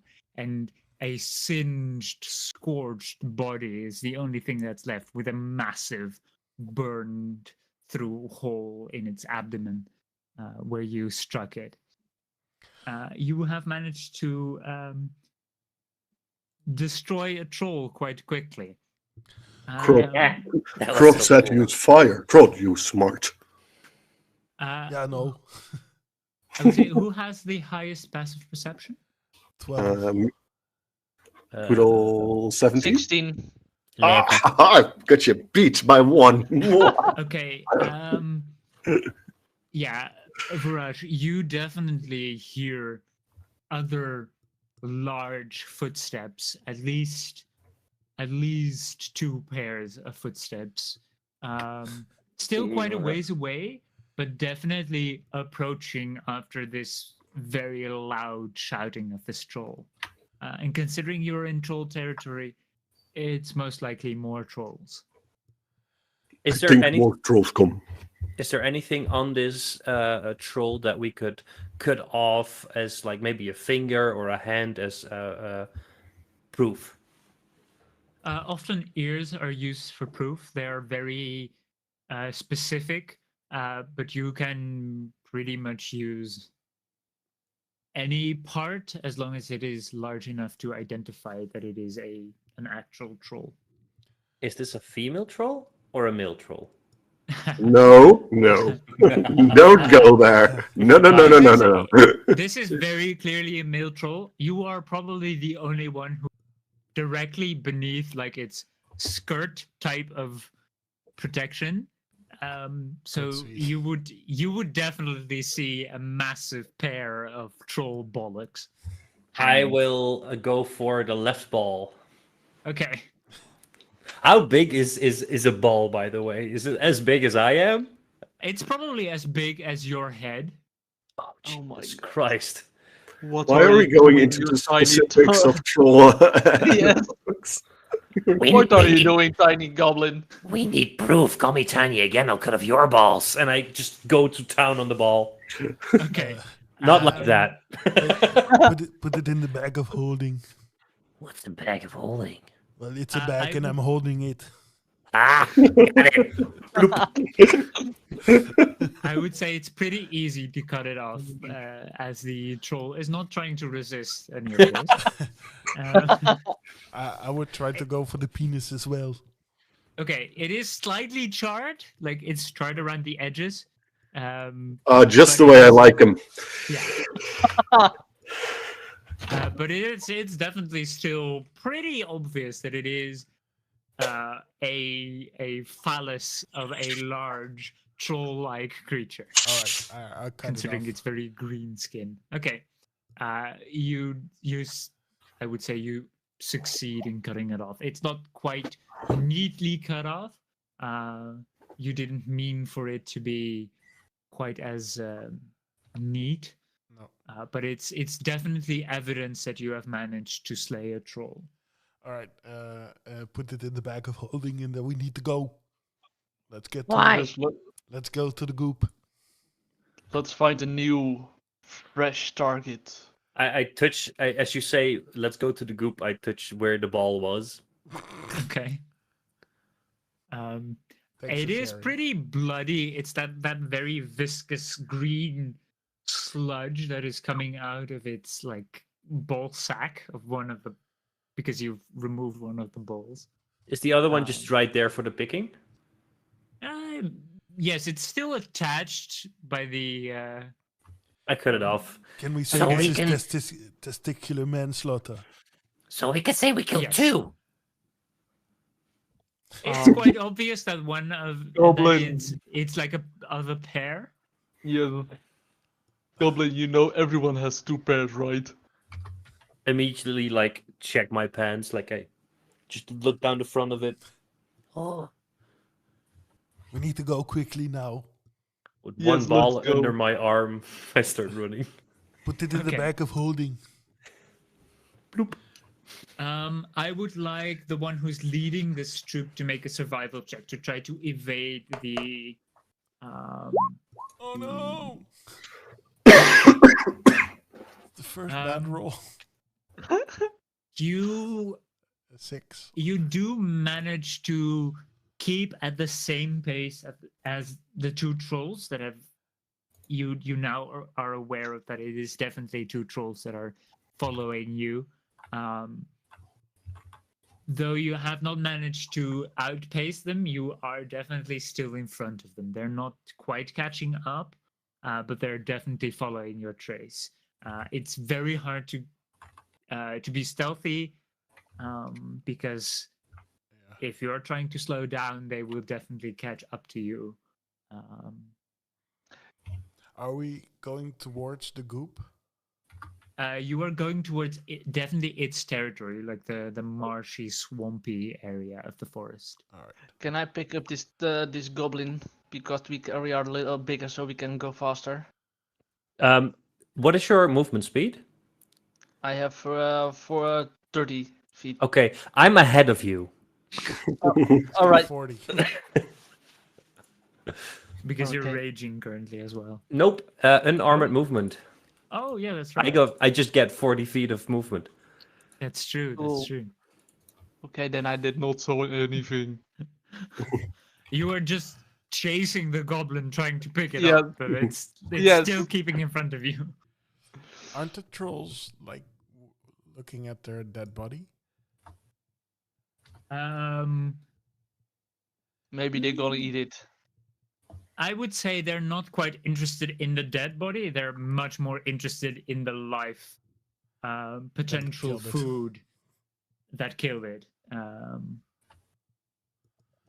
You do see that you are still in front of it, and they're slightly catching up. But at a certain point, they just stop following you, or they slow down a little, and you feel the air around you is slightly becoming misty, and it's hard to see too well. Shit. And you see like bogs and swampy like pools of grayish liquid appear, and larger pools are forming around you as you suddenly rush into a very different climate. We still hear the trolls in the background. You hear them frustrated, but they are not quite ready to move into this Territory. Bog. this territory. They're quite aware that this is not their hunting grounds anymore. But you do hear them frustratedly grunting and shouting and being annoyed. Remember, do not drink water here. It will give you shits. I always have my water skin on me. I always have the shits. Thank I you would all like for to- this information. This is very helpful. Is there a tall tree nearby that I could climb for a good outlook of the swamp, or any type of elevated environment that I can climb? I would say a lot of this swamp is quite overgrown. Make a survival check just to try and find a good tall tree. Survival. That's a 10. Okay, you find a tall tree, but at first you're not quite sure if it's a safe tree to climb. I will climb it. You climb up it. I would like you to make an acrobatics check to see if you can manage to. That's another 10. Okay. No, oh wait, I accidentally rolled with a d12. That's not really smart. Can we use the d10, d12 roll? No. Yeah, that's a 5. Okay, you climb like to the first like branch, You hold on to the branch, and it's a dead wood, and you just fall with the branch, and the branch falls on top of you. I would say you take. Wow, I rolled really bad. 2 bludgeoning damage from you falling and the branch falling on top of you. So 4 damage total or 2 total? No, 2 total. Okay. Because I Careful, rolled really bad. careful, that tree looked dead. Oh. Thanks. I tried to You're climb it welcome. again. Where go now? No, I tried to climb it again. Okay, make another acrobatics. Well, make an athletics check. Oh, athletics this time. Yeah, this time athletics. 23. You're aware that it can break. Okay, 23. You manage to find like more sturdy spots of the tree. And you are currently at the top of a very dead tree, which does not have any foliage on top of it, but it's pretty tall. And you see like a vast area of this is just foggy bog, and it smells like sulfur here. It's not a nice smell, but you're quite used to it, and you don't give a fuck. It reminds me of home. Yeah. And you don't quite make out any like natural features or where potential prey may be, but it's definitely not a easy to traverse area. Is there a nest in the tree with eggs? Of all the random things you could ask for. There is a nest, but there aren't eggs in it. If there were at any point, you would only see the shells of the eggs. Okay. I will grab the nest and put it on my head and climb back down. Okay. You have a hat made of Nest. tiny pointy sticks, and the nest is pretty large. The bird that nested here is probably only slightly smaller than you. Ha, Damn. joke's on you. It's full of mites. I'm full of mites. You have lice, definitely. If you hadn't had them before, you definitely have them now. I didn't really see anything. It seems hard to walk through, but, it's a swamp. Well, I see you found some presents on the tree. You like it? Well, kind of that bush. I like that you're not beating around the bush. And I start walking just straight into the bog. Bye Okay. bye, goblin. Okay. I would like you to make a strength saving throw. I'm good at those. Careful, there might be bugs in water. You're a bug in water. That is a 18. Okay, you walk in. The first part seems to be quite like swampy, a bit thick of a liquid. It's very, it's definitely has a lot of decayed leaves and such on the bottom of it. So it's not very easy to traverse. And suddenly you're really having to push yourself to walk through like this part of like watery space. Are you wearing any metal? No. Well, I mean, my great axe, that's in my hands, but Okay, are you wearing any cloth? yes. Okay, your cloth is being eroded. Whatever. I found it. And I just attack the water. Okay, I would like everyone to roll initiative. I would put you. on the map. Don't die. You. Jesus. onto it. Nice trying. There. That's not the way to get a nat 20 on initiative. Yeah.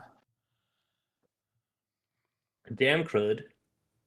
Hey, use him or lose him.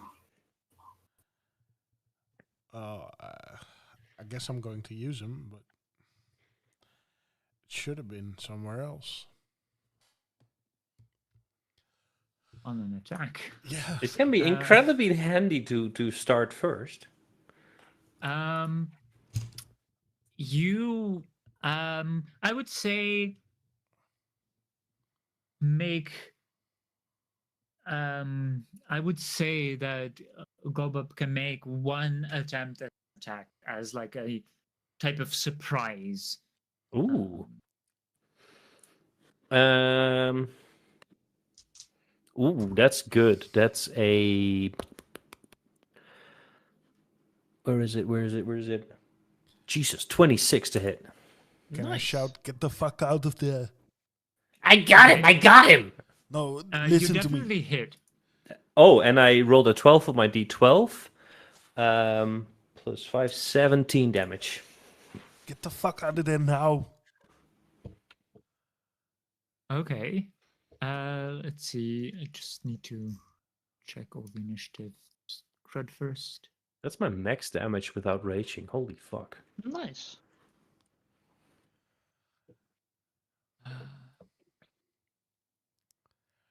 Are you getting the fuck out of there, or are you going Yeah, to... I mean, you may It's- learn a lesson about max damage in a moment. The DM said I have time for one attack. It's not my round. It's not Oh, my yeah. turn. Crud, you are up first. You suddenly see. I can show you now on the map. This like suddenly out of the bog where Gobbop just walked into carelessly. You see around him a dark grayish substance just surround him and is definitely impacted by the damage, but is also just seems to be slightly like split apart and just reforming where the impact had hit it.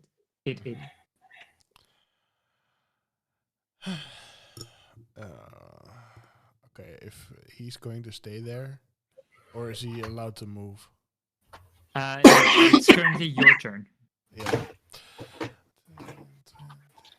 I will go over here. By the way, you are attacking. Sorry, Gobbop. The weapon that you're using, what Yeah. type of weapon is it? It is just a normal great axe, which does slashing damage. Okay. You see that once you hit into the ooze, there begin to form like tiny splinters into your axe, and parts of it are starting to like go a dullish gray. Ooh. And you have the idea that your weapon isn't as sharp as it was when you fought the troll. Your weapon has currently a -1 penalty to damage rolls. You mean it now does bludgeoning damage? No, it still Oh. does slashing damage, but just one less damage. Okay.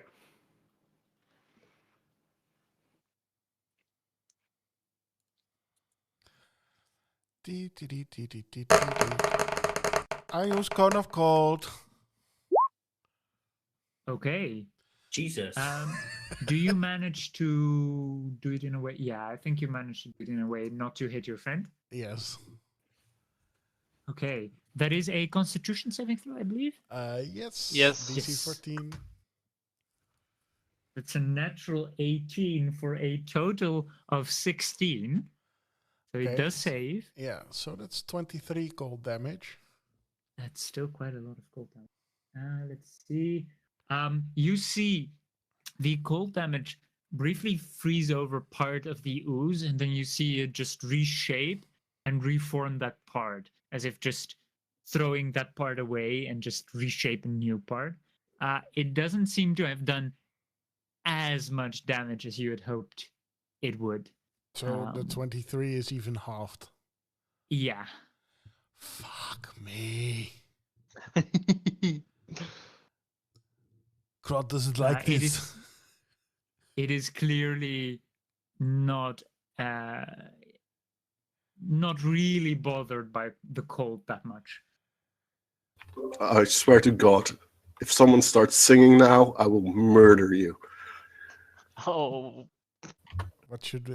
And when the rain begins to fall. No, let it go. Yeah. let The it cold go. never bothered me anyway. Oh boy, here I go killing again.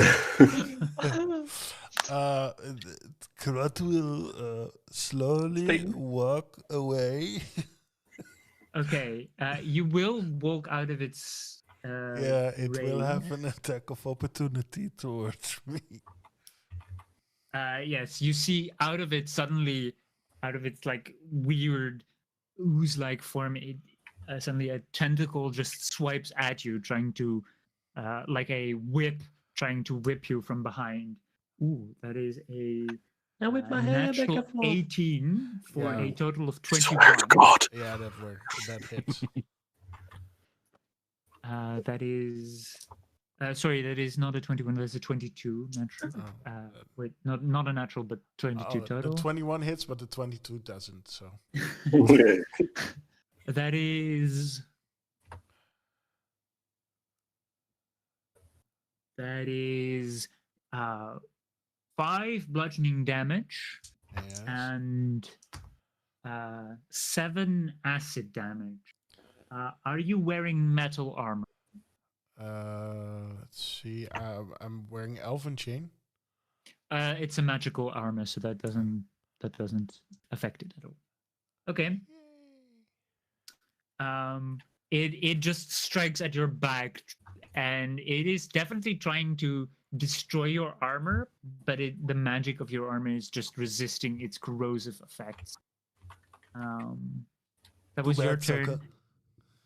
Or do you want to use a bonus action, perhaps? As a bonus action, can I do Vicious Mockery? Or that an action? No. You could inspire someone or give. I know. inspiration. I also could have do a cutting words, but That's true. well, I'll just I go to Sadak and say, Here, you show me your leadership capability. you're now You very are currently inspired. inspired, Zadak. I will show you my capabilities, my friend. Now it is the Ooze's turn. It is going to. It is going to try to swallow the creature that is currently in it. It is trying to pull you more in towards it. I would like you to make a strength or an athletics or an acrobatics check contested. Athletics for sure. 21. Okay. It rolled 18. So you do manage to resist its. You are not currently grappled and restrained. Okay, good. But you are taking. That is 7 acid damage as its corrosive entity is trying to wrap itself around you, but you pull yourself free from its. Got it. If you got any problems with HP, just yell at me. Okay. That was no. That was one of its attacks. It will try to. So it will try to go for Crud again with one of its like tentacle swipes. You're currently 10 feet from it. Yeah. That is. That's a total of 9. I don't think. No, that doesn't hit. No. it just bounces off your armor and just doesn't affect you at all. That was its turn. Vurash, it's your turn. Sorry, breath in, and I apparently can't even do that. I will move up a little bit to the edge of the lake, and grasp the quartz on a chain on my neck. Again, in Sylvan, will mutter some words, and the spiritual weapon will appear, which is almost. Okay. It's a replica. You can imagine like a spear, a very basic like Stone Age spear, but the head just covered in ice. Okay. Ice, baby. I will find you. I will ruin your day because you ruined my rolls. So I'm gonna miss the first attack. And then I'm gonna instead use my action to cast Sacred Flame down on the creature. Okay. If it would attempt to make a DC 15 Dexterity saving throw. All right, stop. Collaborate and listen. Ice is it's back. Great X time. Ice is back with a brand new invention. You said a Dexterity saving throw? Yep. Well, with a natural 20, for Jesus. A total of 18. Cutting words it. God damn it. No, I'm kidding. I don't have. I'm out of inspiration. Oof. Oof. And this ooze performs really well under pressure. Oh my god. I don't quite have a non-broken spear. I only have broken spears for some reason, but this is your... It happens to the best of us, you know. There's pills for that. Yeah, I know. Got it for you. I have given you the ability to control the spear. I don't know quite where you want to put it, but... right up your... That's my turn. Okay. Then it is Gobub. It's your turn. Does it look like the ooze is one part? AKA, does Gobub think he could grab it and just yeet it out of the water or take it with him? It seems to be one, like... Is it like too slip? Is it does it look like it's too liquidy, I guess, is what I'm asking. Well, it is just very large and probably very heavy. It's going to be very hard to... I didn't ask if it was going to be hard. I was going to ask if it is one unit. You might tear it in two. Who knows? That sounds great. I'm gonna try to grapple it and then just straight up walk backwards onto the shore with it. Okay. That is a contested roll. Your strength versus its strength, its athletics, or... Also, I would like to rage before I do that. Okay, yeah. You're coming with me. It might come with me. 23. It rolled 8. So you definitely managed to like pull half of this creature off of it, and you currently have 2 parts of an ooze, and you drag one part of it with you. Yeah. Because where do you move it? My logic would be, if it's wet, it's strong, so I'm gonna make sure it's on dry land. Wait, am I not before Kebab? What about Sadak? You were the very first person. Oh, yeah, I'm like 4th in the... Oh.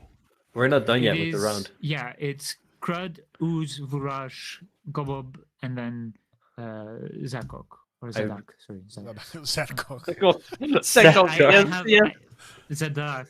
Yeah. My two favorite. I wrote it wrong. I just Zakok. Second, yes. My two yes. favorite characters, Kebab and Sadcock. It's Gobob, Uh, right? Yeah, it's Gob Bob. Gob Bob. Oh, kebab. Bob. Sadak. Kebab and Sadcock. Oh, that's so good. I think because I have 20 feet of movement. That let's see. Oh yeah, I'll just go all the way up on shore around. I don't know if you guys can see the Yeah. Maitland. Yes. Yeah, I would go around here-ish. Just bringing it with me, and I'm putting it on the ground right there. Making sure to go. No, never mind. Actually, Do you want to put it in the Where's- bag of holding? Where exactly? I was. does Crud say this? Of course. If you, I if will- you're grappling it. Are you holding the bag of holding right now? Because I will just try to stuff it in there. Absolutely. I'll open up the bag especially for you. Is this something we can attempt? I would say that because your grapple is technically one of your attacks, you have 2 Mhm. attacks. Mm-hmm. I would say then stuffing the creature into the bag of holding your other attack. So that would be another contested athletics thing. Yeah. To You try got to this, bro. force it into a Oh, it's cocked. relatively small space. Is your dice cocked again? My dice was cocked. That's a Cock. 24. Okay, yeah, I've been rolling really bad. That is a natural 3 for 7 in total. haven't You been rolling bad. definitely managed to like stuff this. You know how you should phrase this? You managed to jam the jelly inside of the bag. Yeah. Oh, exactly. nice. I would say you only managed to fit in half, and like the other half is just oozing around it. That's what she which said? makes it even smaller. So you have a very small ooze and a pretty large ooze currently left. I think it's still pretty big. Yeah, That's Oh my it's god. slightly bigger than you. Are you gonna leave it with me?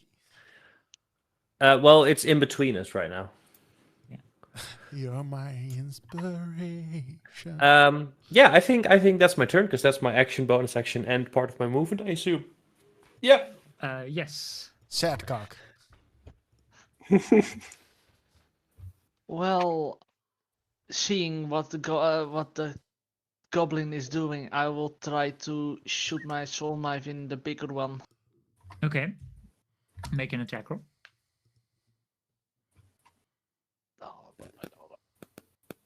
Technically, this would be with.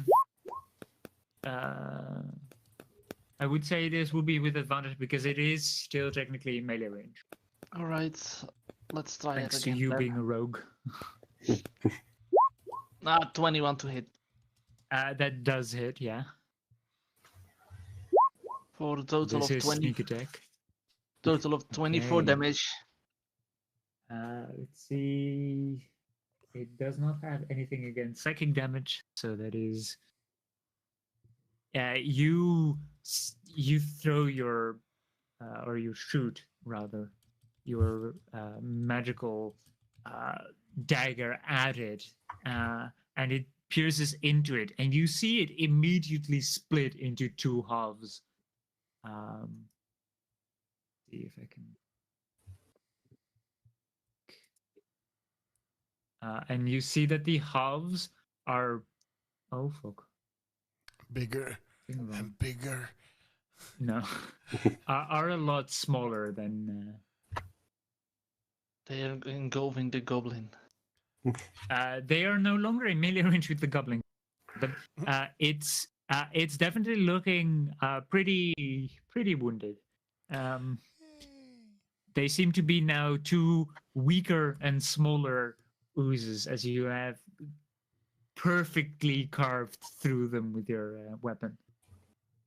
Well, let's try that again on this one, because Okay. everything needs to die. For 13.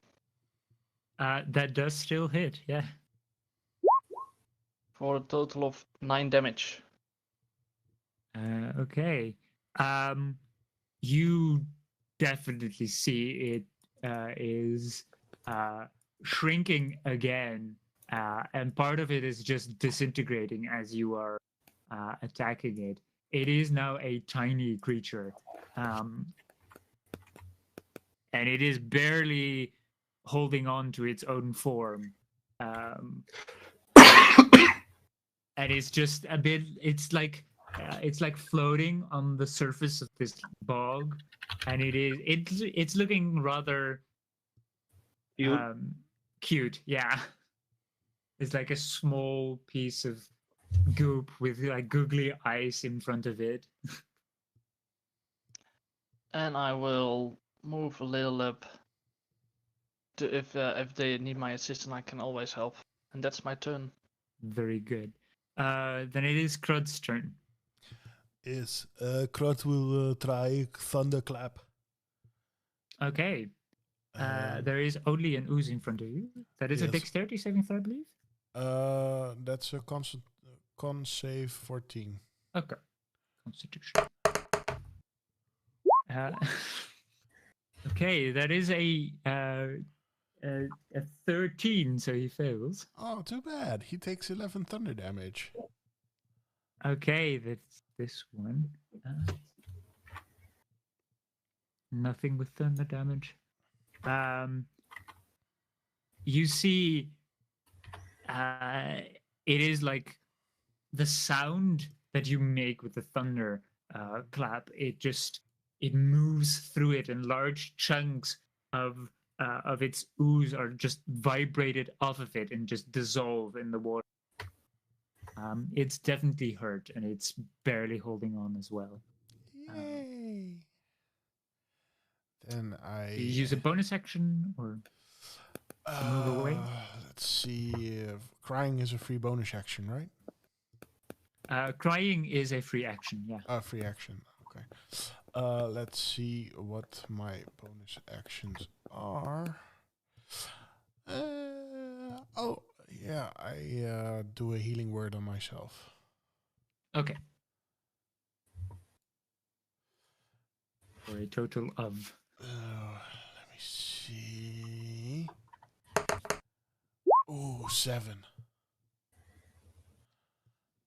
There you go. Heal up, Very buddy. nice.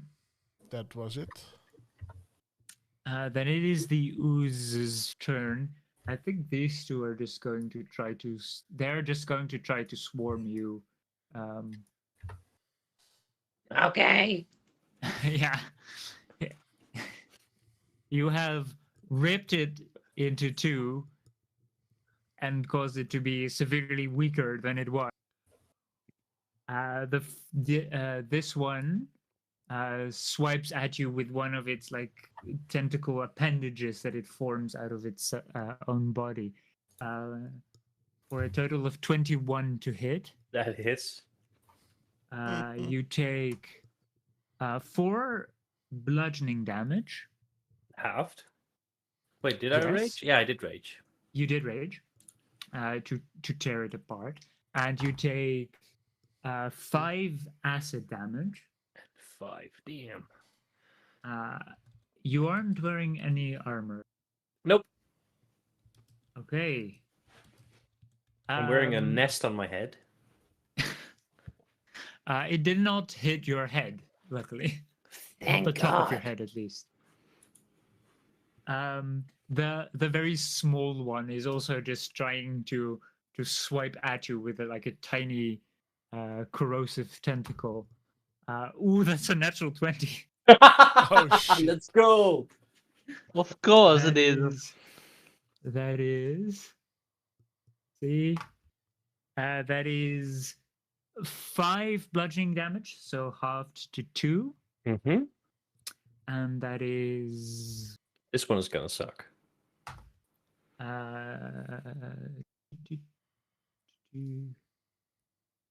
That is 12 acid damage.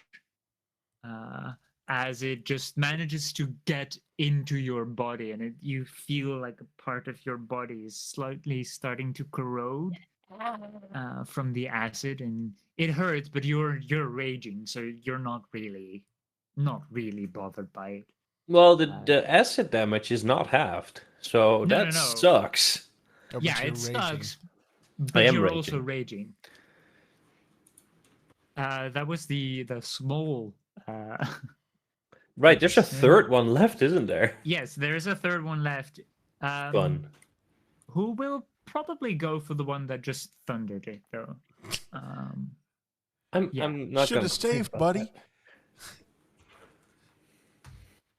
Oh, that's cocked. That is a. That is only a 13. No. No, sorry. 13 plus 3. I rolled a natural 13. That is a 16. Sorry. 16 does hit. Yes. Okay. That is a. Ooh, that's a 4 bludgeoning damage. And 6 acid damage. And you're not wearing non-magical armor. I am wearing magical armor. Yeah, you're not wearing Oh, non-magical armor. Oh, yeah. The phrasing is important. Yeah. That was their turn. Vurash, you just saw your tiny goblin friend be beaten quite harshly, and see some parts of his flesh start to turn green and start to dissolve almost. Greener, yeah. But the important question is he bloodied?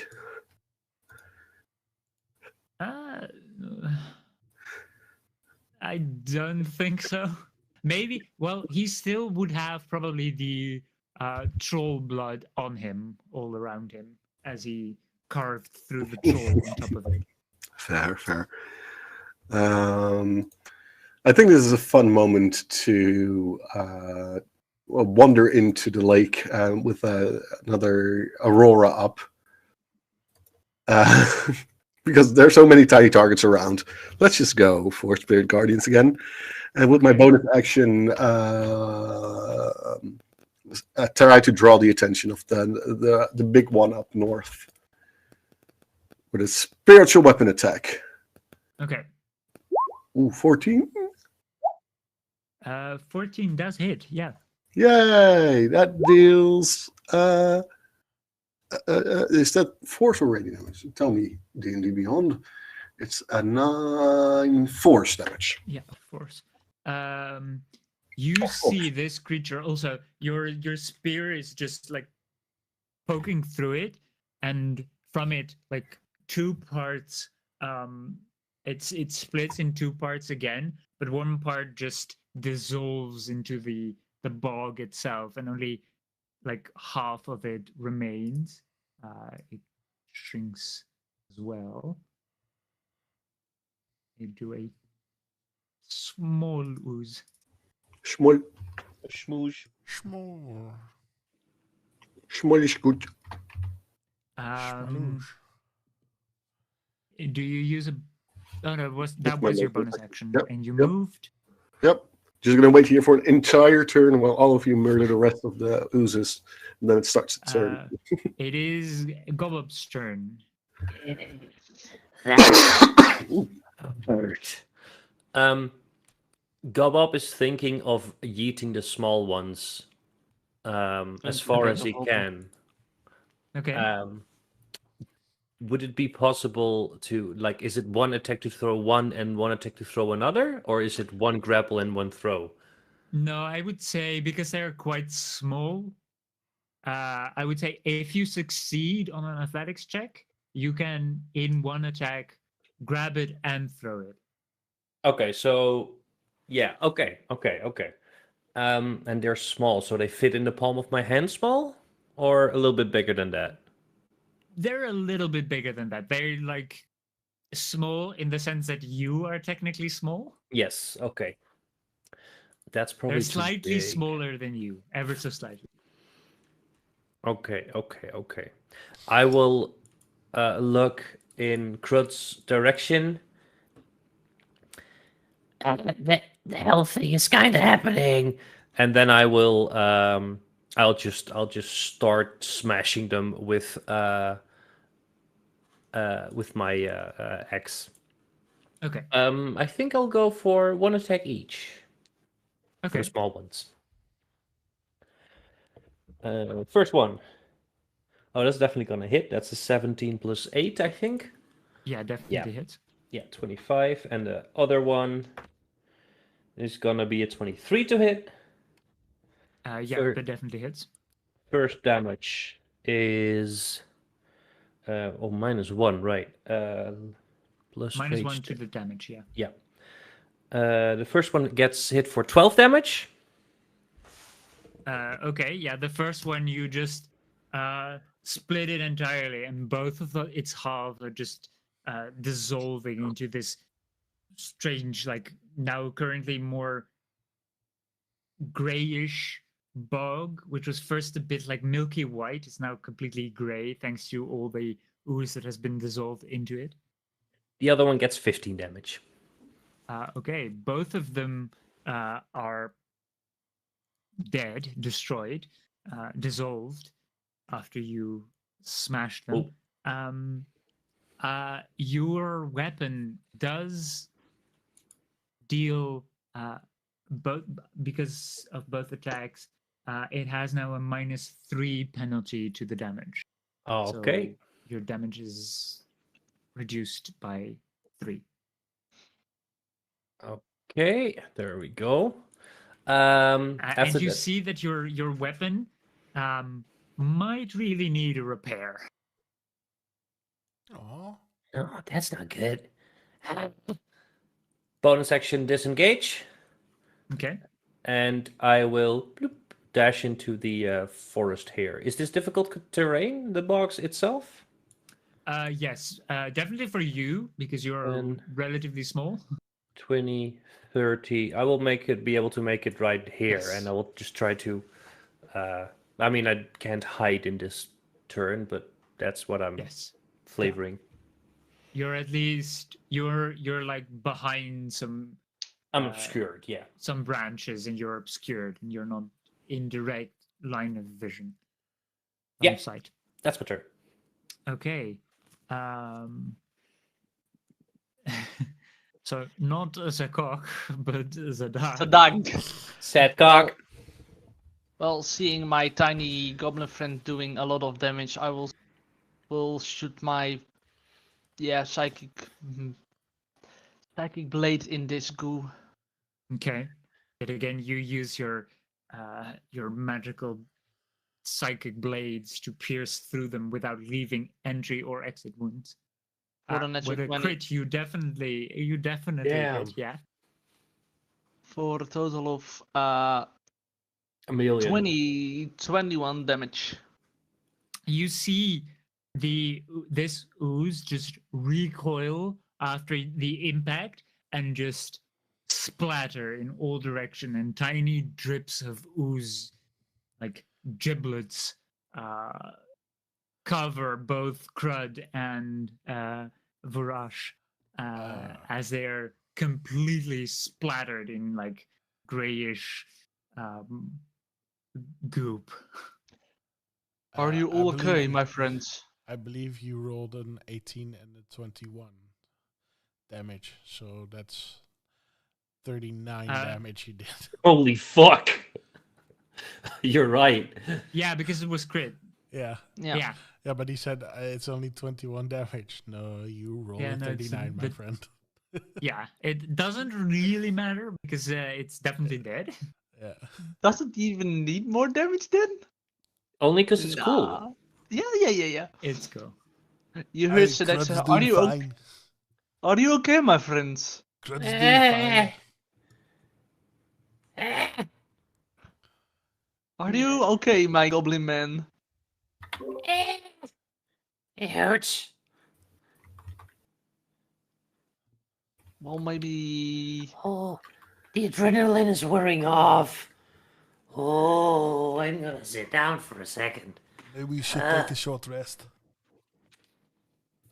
Oh, I would say Crud is probably the most smart of them all, and you just scoop off some of the disgusting ooze bits from your face and your body, and just put it into a flask or whatever you might have. We have half a contain- giant ooze in the bag of holding right now. Yeah, but just in case for more evidence. Farash is wading through the swamp, trying to see if there's any like fist-sized bits still surviving, trying to catch that in that aura of radiant light around him. This is kind of sauntering around. I don't know what you're trying to do, but you can stop doing it. We have enough evidence. But we should kill it.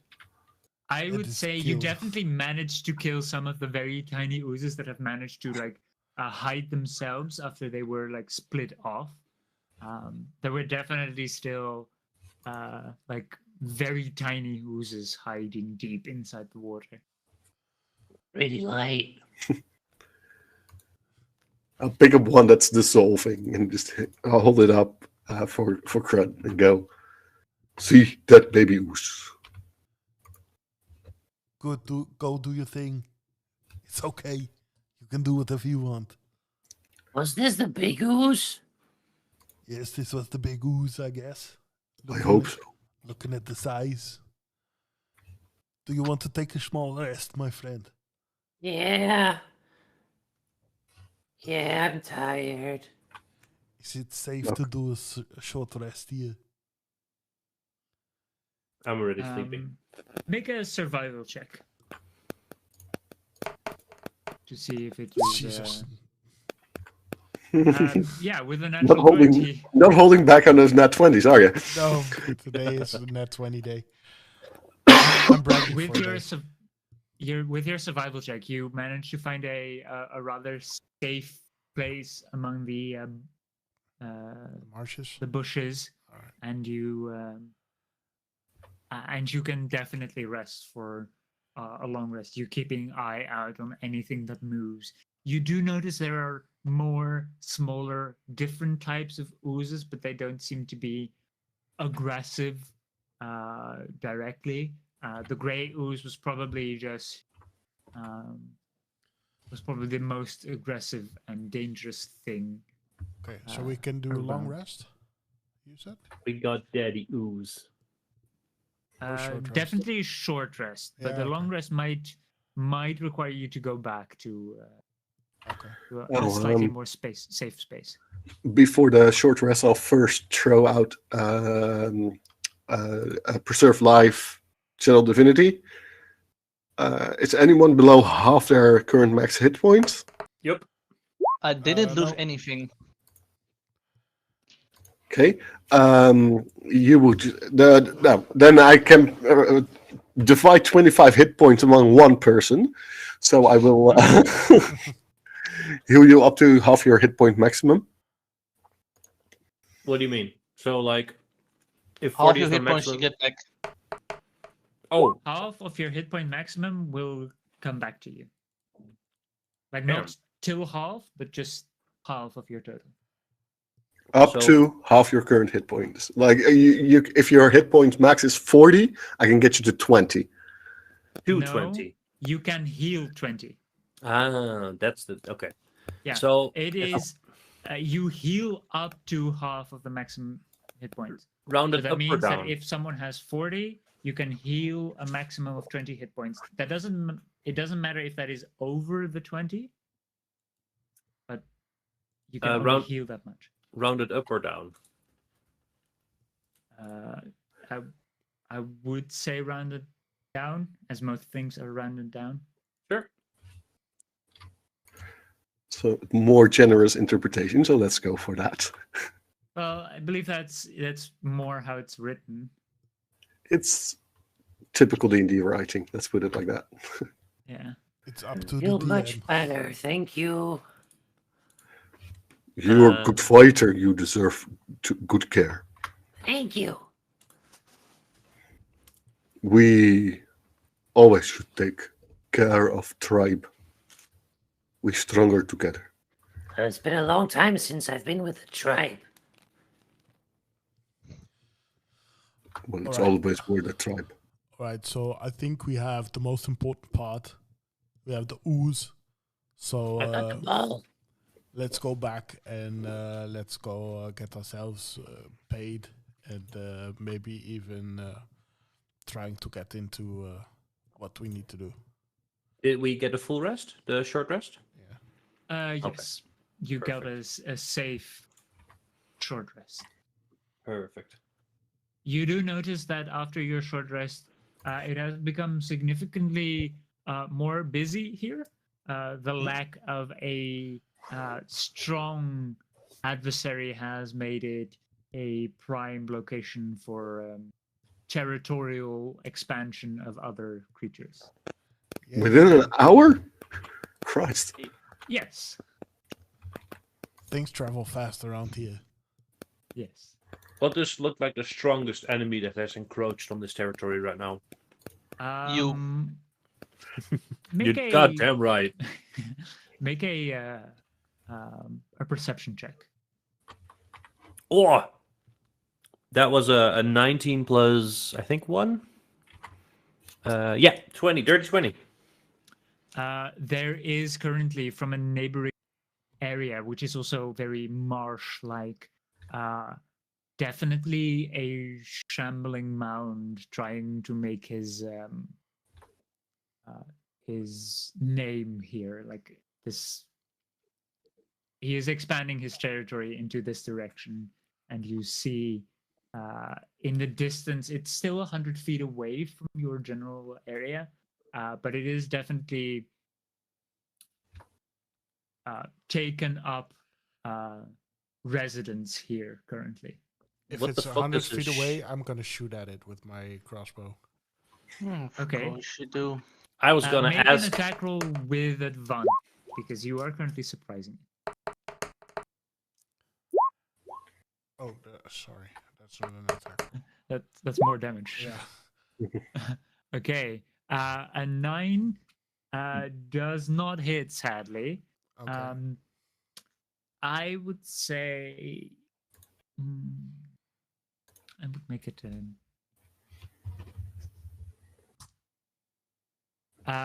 it suddenly it notices it's a crossbow, you said? Yeah. It suddenly notices the crossbow impact, the bolt impact somewhere near, and it looks around, and it is definitely trying to look for something that has just attacked it. It is aware of your presence. It does not quite know exactly where you are currently. It's too far away for him. I immediately would like to hide and move off to the Okay. side. Make a stealth check for me, please. If it moves in 60 feet, I will shoot my dagger to it. I'll keep I shooting will- my heavy crossbow until it's done. I'll bless my tribe. All three of you will get a D4 to all your attack rolls and saving throws for the next minute. Nice. Okay. I got a 14 stealth. Okay. Yes. I would say after your third shot, Crud, it definitely knows where the shots are coming from. And you see it. At first, it seemed to be rather small, like a hump of wood and mud and leaves entwined all together. And suddenly, as it notices where you are from, you see a huge, massive, like entwined root. Well, it's a creature made out of roots and dirt and mud and leaves. Is it It's on made the out of- list? Roots. Yeah, it was on the Bloody list, but this one seems to be extremely large for its type. Awesome. Um, Can I shoot at it again? I would like everyone to roll an initiative check for this, but I would say you managed to shoot one more time, just in All right. 6 initiative. Oh, 15. Wow. Does a 15 hit Fine. it? A 15 just hits it. Awesome. You got your d4s to it, Don't forget to your Oh, attack yeah, roll. right. You're- That's you're right. gonna- You can add a d4 to your attack rolls. No, if it And hits, saving throws. if it hits 7.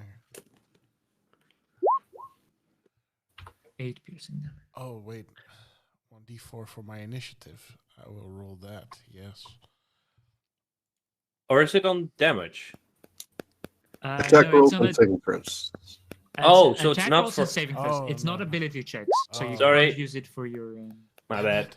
initiative. Damn it. Let's see. So initiative highest is it dark? Sad. So we got Sad the dick. dick. Shadig. The dick. Shadig. I love the dick. Excuse you? Well, thank you, my tiny goblin friend. You're welcome. And Crud, Geert-Jan. Oh, sorry. I mean, Fourage. That was my bad. Feel like I'm getting doxxed. A little bit, yeah. Sorry. let's see. Shouldn't go for the stupid names. Something simple like Grod, or maybe perhaps just show your name instead of. I mean, I even wrote it down, so this is completely on me. I'm sorry. what's difficult about the name Furash Wanakalokalaki? What's difficult about that? Nothing. Nothing Okay. at all. See, that's my point. Well, it's more better than katataka. Yeah. We're used to some weird ass shit names. Okay, I would say definitely. Okay, see it approach from the south map here, and it is a huge creature. Damn. The duck is first. I will move to. Let's have a look. Can I make it? Yes, I will move to this tree. And then can Chopper? can I hit it? Yes, I can. So I will shoot it with my psychic blast. Okay. For a 13. 13 sadly does not hit. You D4. aim at it, but its roots. Oh, wait, you yeah, do have a D4. D4. Right. This 1d4. That's a 16 to hit. That does hit. Much better. For a total of 23 damage. Damn. That's a lot. And this is why you prepare Bless. Because that's 23 damage out of nowhere. Isn't that beautiful? Yep. I would say you are currently not technically hidden from it. So no sneak attack. So it's Yeah. no, then it's 9 damage. Yeah, but you could have, as a bonus action, you could have tried to hide behind the tree. Yeah. For next round. Next round I will be safe. 9 damage hit. Okay. I think Furash's mic is messing up again, Yes. and the DM's mic is suddenly kind of far away or something. Oh, Yeah. is it? Yeah. Is it? Very much. Oh god. This is a little better, but What did you do again, Sasha? doxed. Sorry. This is Yeah, this is this much is- better. Yeah. Yep. Yeah, There we go. I don't know. Oh, it's the button. I have a button to mute the mic a little so that I can sneeze, but I sometimes just click it on accident. Like I don't You were notice in- that I've clicked it. You were in Just sneeze mode. subconsciously. Yeah. Anyway. So 9 damage. You do still have a bonus action. And then I will hide. Okay. Roll a stealth check for me. Oh god. 9 damage, there's nothing to sneeze at. Hey. That's 20. Natural? Nope. No. A dirty 20. Still really good though. Okay. You feel very hidden. Then it is its turn.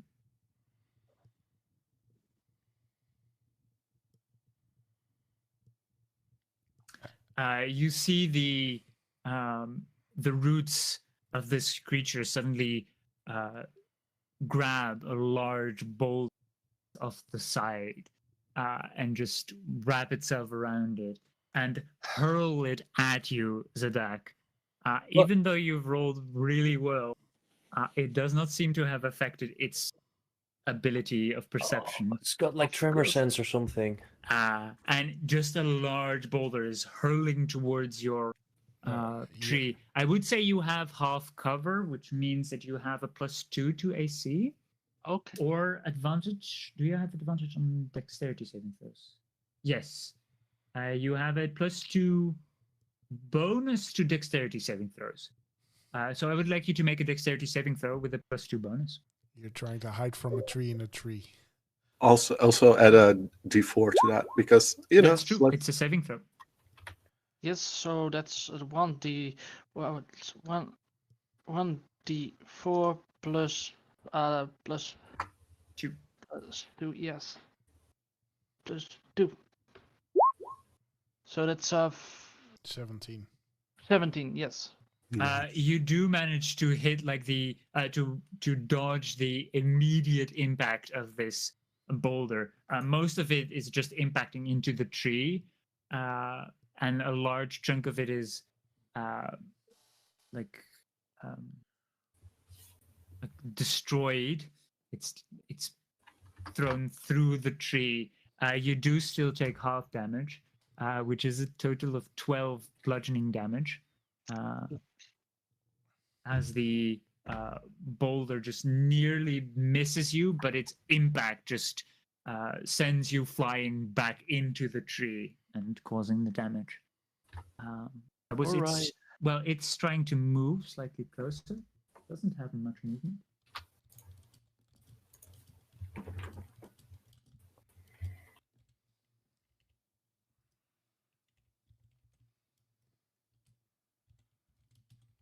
Wendy. That was its turn. Vurash, it's your turn. how far away is the little tree from me? Can I still use... I'm still up here, right? Yeah. So that means it is... I'll just take a little move forward in that case and just rain down a sacred flame upon the biggie tree. Okay, that's a wisdom saving throw. Dex. Dex? Dex. Dex. Oh, wow. Dex. Which is a slightly worse for it, but it did roll really bad. That is a 2 total. Whoa. Let's give it minimum damage in that case. Okay. I see your 2. I call. I raise your 2. Oh my god, same seas, bestie. I'll throw in another spiritual weapon for good measure. With a 25 to hit. For 8 damage. And I'll maintain concentration on less. And that is force damage, right? Yep. Not that it matters. Okay.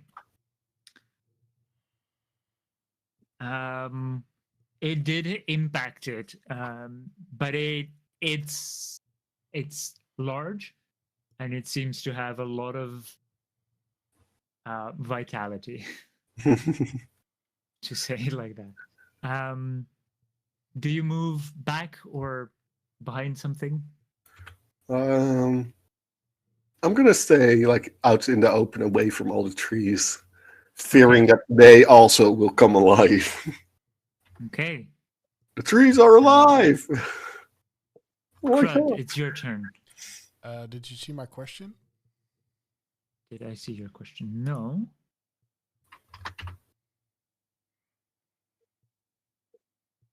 No, it's your standard, the normal. Okay. That's why I gave the others. All right. Then I will cast a wall of ice Okay. on it.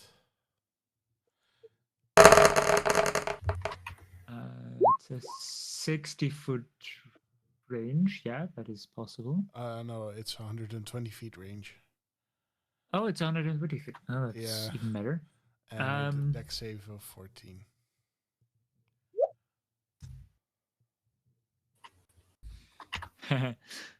That's a 10 total. Oh, not too bad. 48 Of cold nice damage. Yep. Yet again, No. you see the cold move into its roots, and it's just losing the roots that are frozen over and just regrowing new ones. No. Seemingly not really affected by the ice. I can hear your shit-eating grin, and I'm here for it. Okay, then so that it's 24 damage. Too bad. Fucker, that's twice the 48 damage is rammed in my throat. Only now this time it's only halved and not halved of the half. I mean, it's pretty coincidental that they have both it's not cold and fire resistance. I didn't plan them to have cold resistances. No, of course it's not. just in a forest, it is quite likely to find a shambling mountain difficult opponent. Yes, and there is technically the wall is an object that can be damaged. So it will either have to get over the wall or through the wall. I would make a.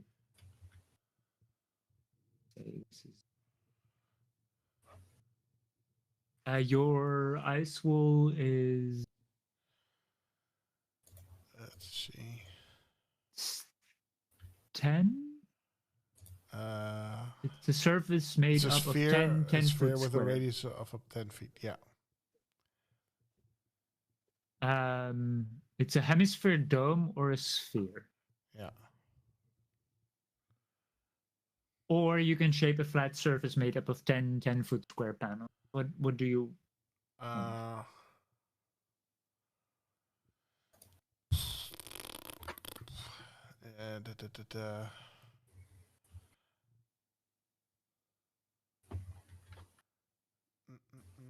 Well, the wall cuts through a creature's space when it appears. The creature within its area pushed to one side of the wall and must make... Okay, yeah, I'm gonna make a sphere. Okay, so it is a sphere of 10 foot. Yeah. And it's, say, here. So this is the... Wait, it's a 10 foot radius. Okay, yeah, that's not a 10 foot diameter. Yeah, and he should be in it. Okay, you make it... Okay, you trap it in the sphere. Yeah. Its area is pushed to one side of the wall and must make a dexterity.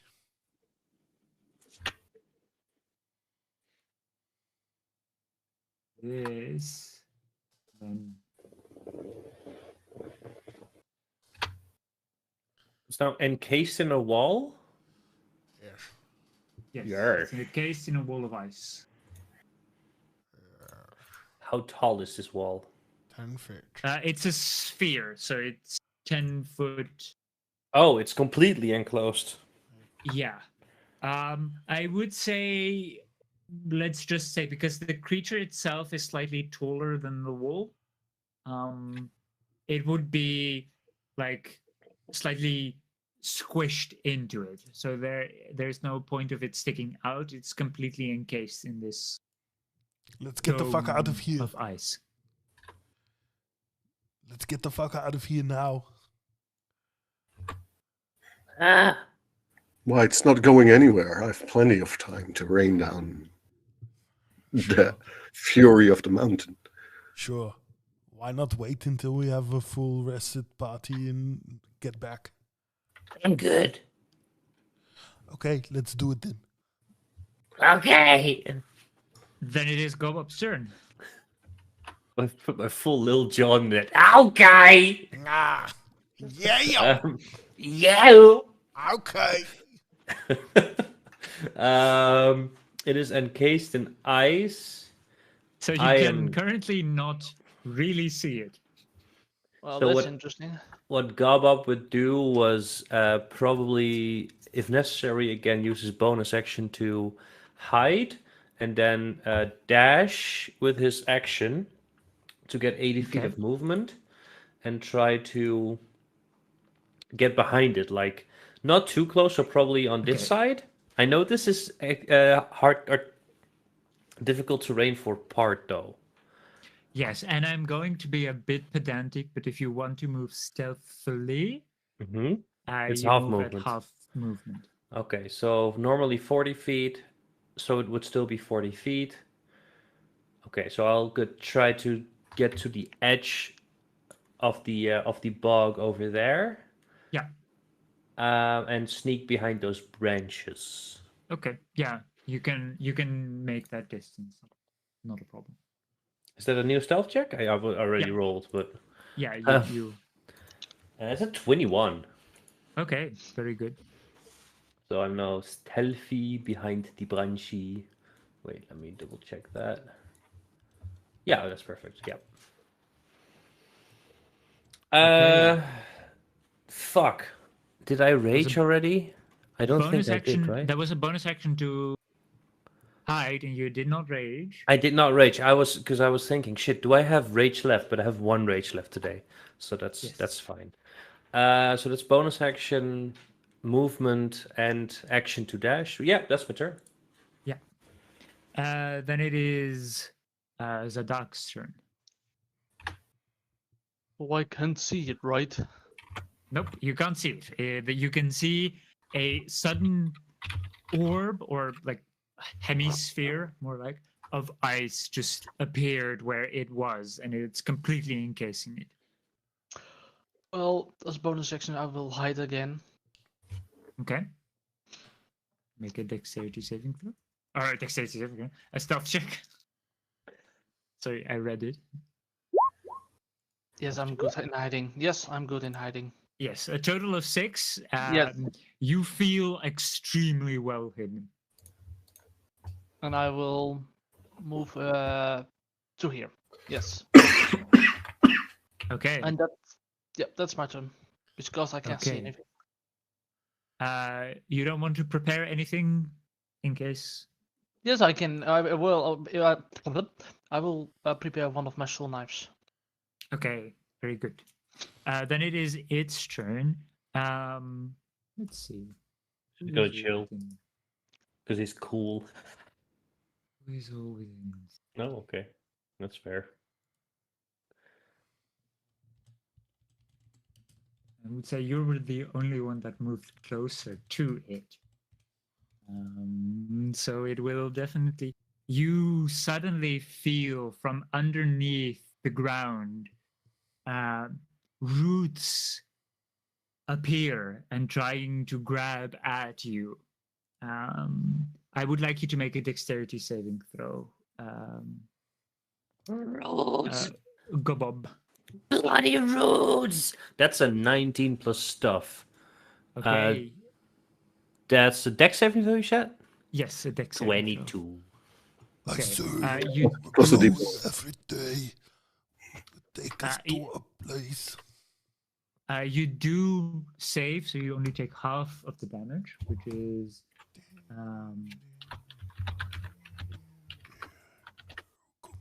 Do you have evasion yet? half down is 7 He's not a barbarian. rogue.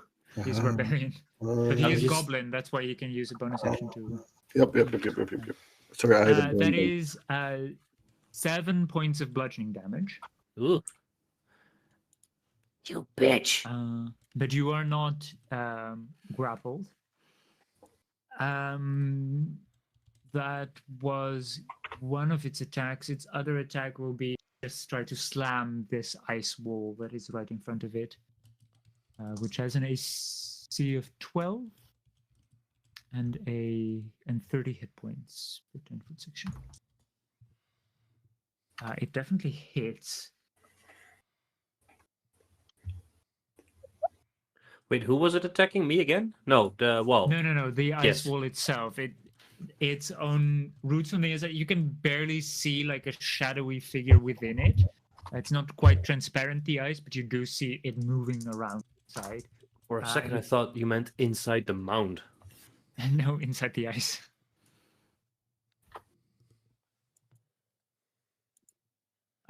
It definitely it cracks a part of the ice with one of its heavy blows, and feel the entire ground shudder with the impact. It did not manage to completely destroy the ice, but it's definitely doing some harm to it. That was its turn. Vurash, it's your turn. Let's go for my good old 1-2-1-2. Sacred Flame, dex save. Do you have to see the target for that? Nope. Okay. That's the beauty of dex of Sacred Flame. I mean, then I can see within range, but that's all it requires. I need a rough outline or whatever because the target gains no benefit from cover for this saving throw.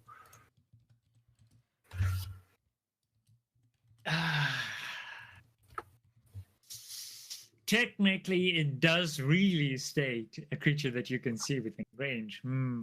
I can barely see it, but I can see it. I would say make a perception check to target the correct place. Instead of another 322. Yes, you definitely know whereabouts within the ice he is, so Yep. it would hit. So that is a dexterity saving throw for it. Ooh. That is at a -2, but that is still an 18 -2 for a total of 16. Then that misses. My spiritual weapon should be in it with the dome, right? Yeah, it is. So let's see if that hits. Oh, god damn it. Do you not gain a +4 because it's still technically a melee? No, I blessed the others. Oh, you bless the others. Yeah, that's Yep, right. yep. You didn't bless yourself. So I'm just gonna stay standing where I am, trying to rain down terror on it. It's just not doing what I want. I curse the tree and its root that burrow into stone. You curse at it, and it does not. It just seems to violently attack the ice. Crud, it's your turn. Well, if there's any psychological damage to be done, it will be done by me. Let's see how far away. Oh, it is definitely in range for a vicious mockery. Okay. I believe also technically for a vicious mockery you need to see. But don't I see it from the top? Make it drop. That's I would say make a perception check. I would say at advantage because you knew where it was. Perception. Advantage. Yes, you definitely see it. It has not tried to move away. Even though it can maybe burrow, you don't know. Your roots are smaller than the roots of the stupid television show. You suck.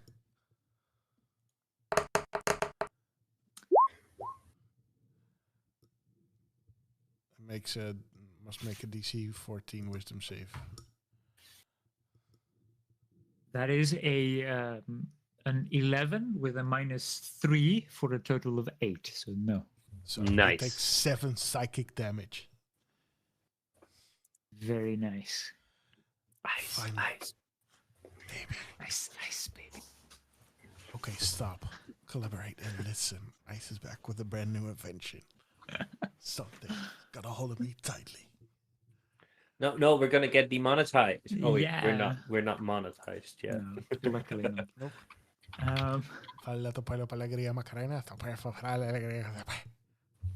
Do you want to move at all? No, I want to stay here. Okay. Then go up. It's your turn. Oh, it's my turn. Fuck. So it's pretty high up especially for me, to even reach the head. So I was wondering if I would be able to try and get up this tree, and I mean this tree, Okay. with my movement and just smack it from the tree-ish, or get on his back like I did with the troll and then smack it. Well, the ice is like it's a sphere. Mm-hmm. It's not a But its head, cylinder. but his head is sticking out of it a little bit, right?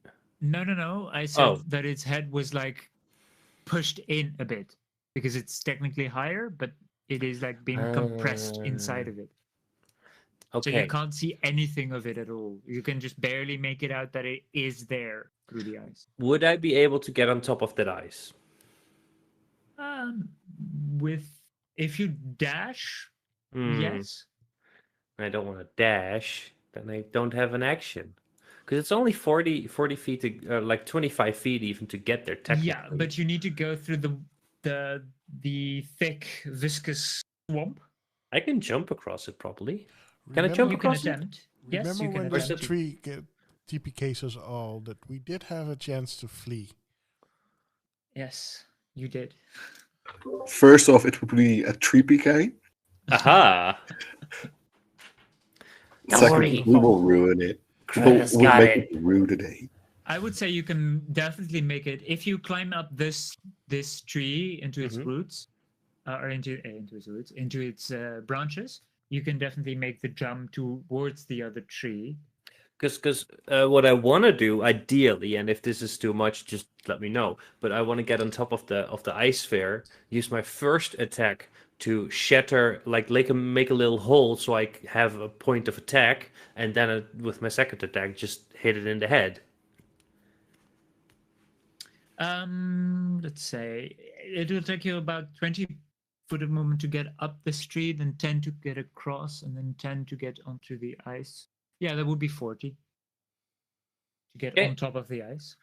Would you like an athletics or acrobatics check, or?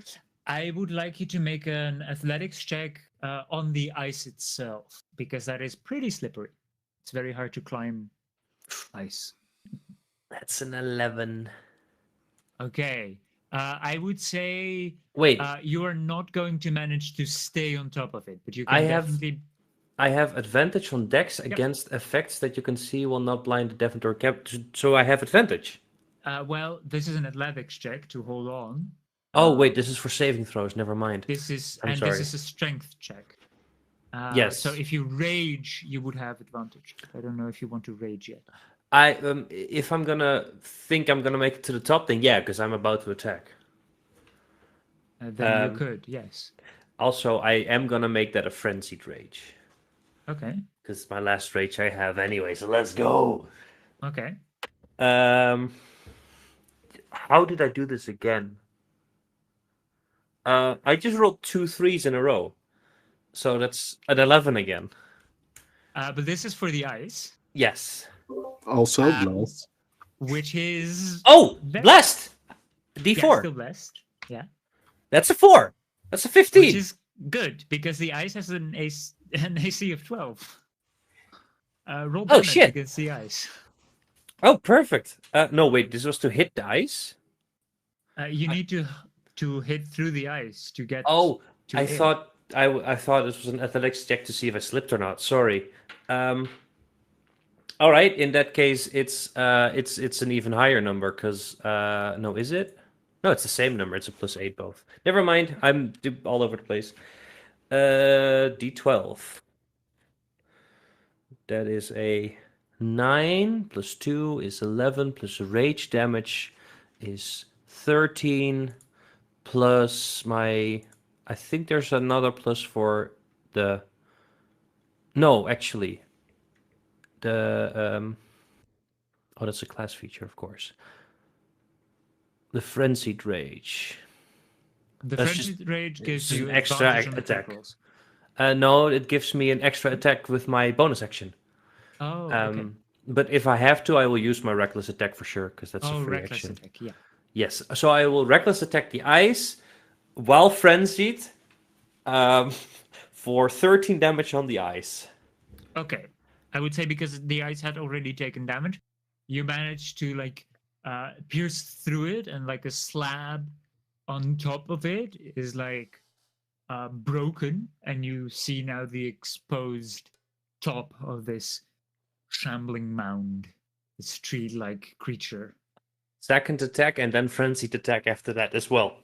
Okay, go for it. First one is a 17 plus 8, so 25. Yeah, 25 to hit. That definitely hits. And the second one, or third one, I guess, is a 27 to hit. It's a 19. That also hits, yes. So first damage is not great. That's a 2 plus 2 is 4 plus 2 for rage is 6 plus my plus a fury of the small. Okay. So that's another plus 3, so that's 9 damage. Okay. Let me find the fury of the small so I can tick it off. Tick it off, is that English? I think it is. Yeah, it is. I cannot do that again though, because once per turn and maximum of 3 times per long rest. So I have one more left for the next turn if I have to. Oh, that's a d20. That's not a damage die. There we go. That's 4 plus 2 is 6 plus 2 is 8 damage for the second, or I guess third attack. Okay. So what you guys see is just a small, tiny goblin with a giant axe running across the bog, hopping on roots and low-hanging branches onto the ice, almost slipping, smashing into the ice with his axe, and just going mental and 3 attacks straight down. You're not big, but make me proud. Thank you. I mean, thank you. Well, this tiny goblin can fight. Okay. The rest of you can see now a bit of this woody plant creature, like sticking out of this ice dome, and on top of it, this tiny gnome in comparison. Goblin. Oof. Thank you. Thank you. I will attack the DM if I have to. I moved you underneath the. Oh, right. He escapes. I moved him underneath the Yeah. the monster. It's a bit. That's my turn. I'm gonna do a quick BRB, but just continue without me. Okay. Zadak, it's your turn. Well, can I... Now I can see now this creature again, right? Yes, you can. You see, like it's vines and it's like weird, Right, then I muddy will- creatures. Then I above will it. shoot. Then I will shoot my blades, my psychic blades again on it. Okay. Technically, there is a creature within melee range, so you would have advantage on this, and you have a +4 from the bless. So I have advantage. That's good. That's good. It's 18 plus 8. That already hits. You don't need to worry about the D4. All right. So 18 hits. So that's a total of 17 damage. Yes, you shoot your blade at it, and it impacts, and you see it recoil briefly, and it's one of its vines is just completely cut off, and it just drops on the ice and slides slowly off of it. A good amount of damage. Well, my last blade. Let's go for the 20 to hit. That does it, yeah. For the total of 5 damage. Very good. It seems to be hurt, but you're not quite. It's difficult to see because it's behind like a wall of ice. You're not quite sure how badly hurt it is. You have definitely already done something to it. Let's be fair. Nice. Then it is its turn. I don't know if the goblin is back, because it's definitely going to attack the goblin. Yeah, I can understand that.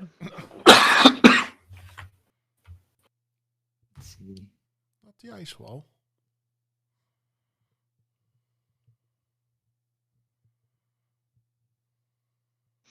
We might need to wait. We might need to talk amongst ourselves for a brief moment. All right. Can someone imitate some elevator music, please? Oh yeah, I didn't play any music. Good that you said.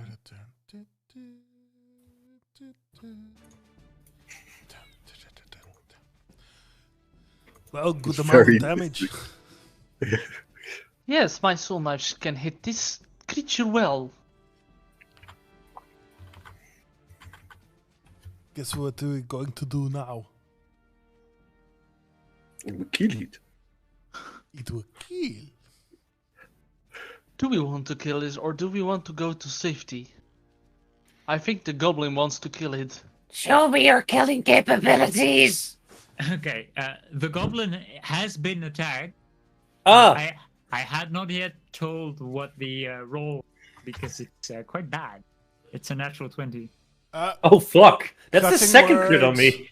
Cutting words. Roll for the cutting words. This is going to be very hard to reduce. But I mean, at least it's not a crit anymore. It's still a crit. Is it? it's Yes. technically still a crit. It's still a crit, but you're gonna lose 4 damage. Oh, okay.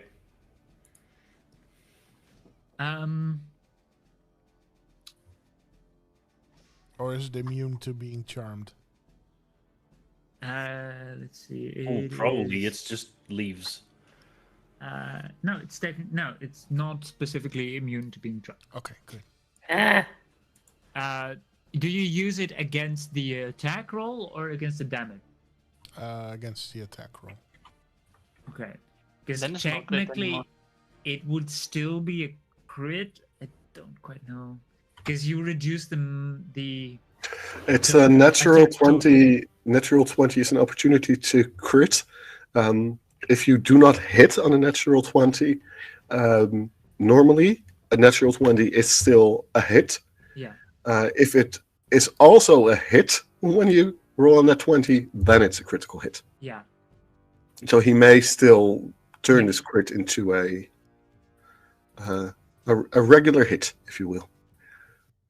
Yes, except that for a total of 27, minus Fuck. 4 is 23. And halved, depending on what damage it is.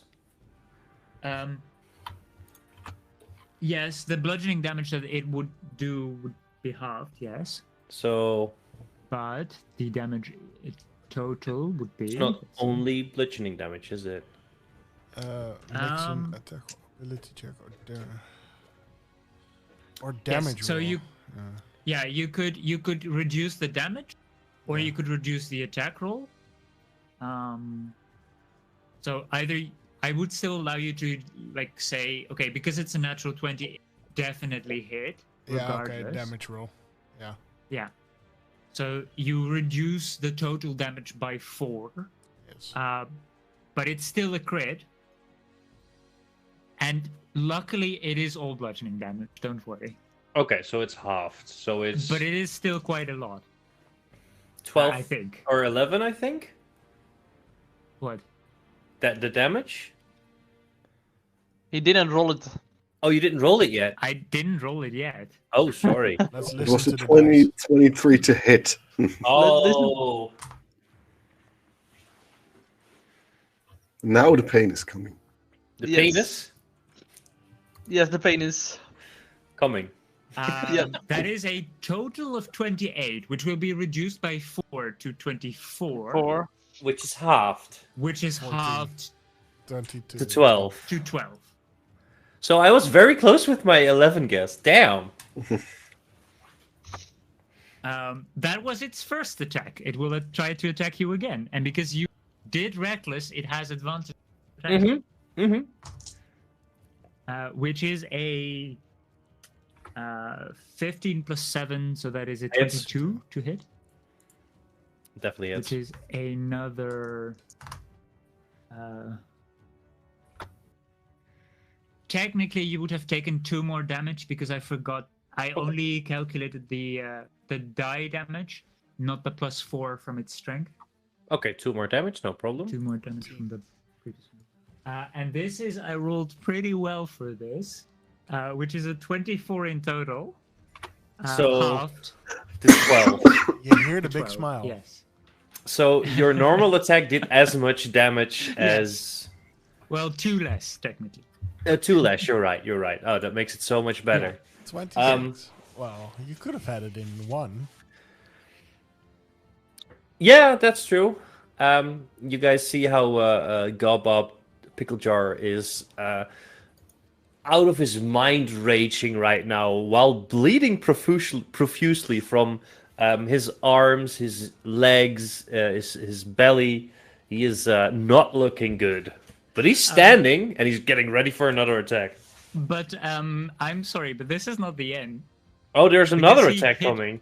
Because he hit both of his slam attacks, you are currently grappled by it, and it will immediately be allowed to try to engulf you.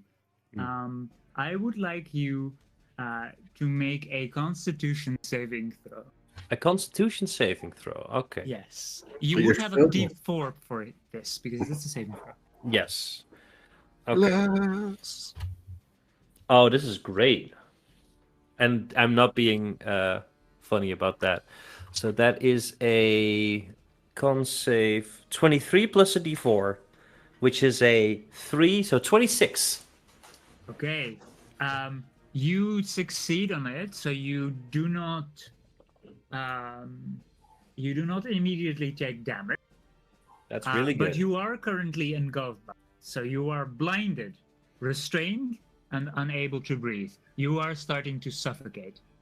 So You blinded- have a number of rounds equal to your Constitution modifier plus 1. Okay. So I got 2 rounds because my Constitution is plus 1. Very well. Good to know. That's great. Because you didn't have the time to prepare and take a deep breath before being Fair. engulfed. So I was blinded and You are blinded, restrained. That means that your movement is currently 0. yep. And blinded causes you to have disadvantage on attack roll. Mm-hmm. And you are unable to breathe. There we go. Yeah, got it. And I cannot see you currently, which is a pain. Oh, he's gonna find out what pain is. That pain is. Penis. That was its turn. No, it is going to try to jump out of this ice prison with an athletics check. Let's see. It does barely succeed on that athletics check. And it has only managed to just jump out of it into the water. Jump around.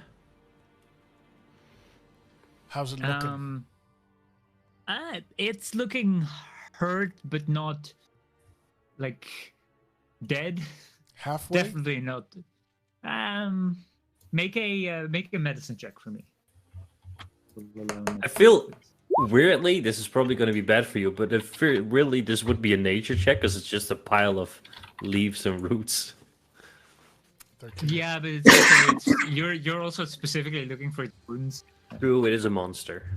Yeah. With a 13, you're not sure you have yet taken it to half its damage. It seems to be pretty To have some vitality left. Yes. That was its turn. So Vurash, it's your turn, and you can definitely see it now. I can see it, but I cannot see my tiny little buddy. No, which is you annoying. can't. It's deep within leaves and like twisted inside of vines. Within the bowels of the tree, you may say. Yes. Um.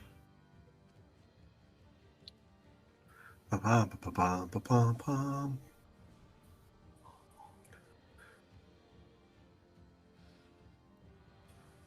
gonna try in Sylvan to yell out puke with a command. Okay. So if it doesn't understand Sylvan, the spell automatically fails.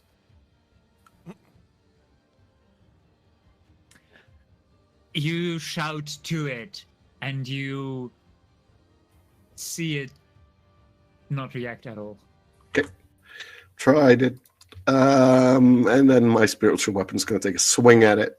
Okay. Yeah, you can easily move your spiritual weapon. Just for 11 force damage. Okay. Hell yeah, force that damage. Force it so hard. You cut off one of its roots, but fairly quickly it just regrows the root again.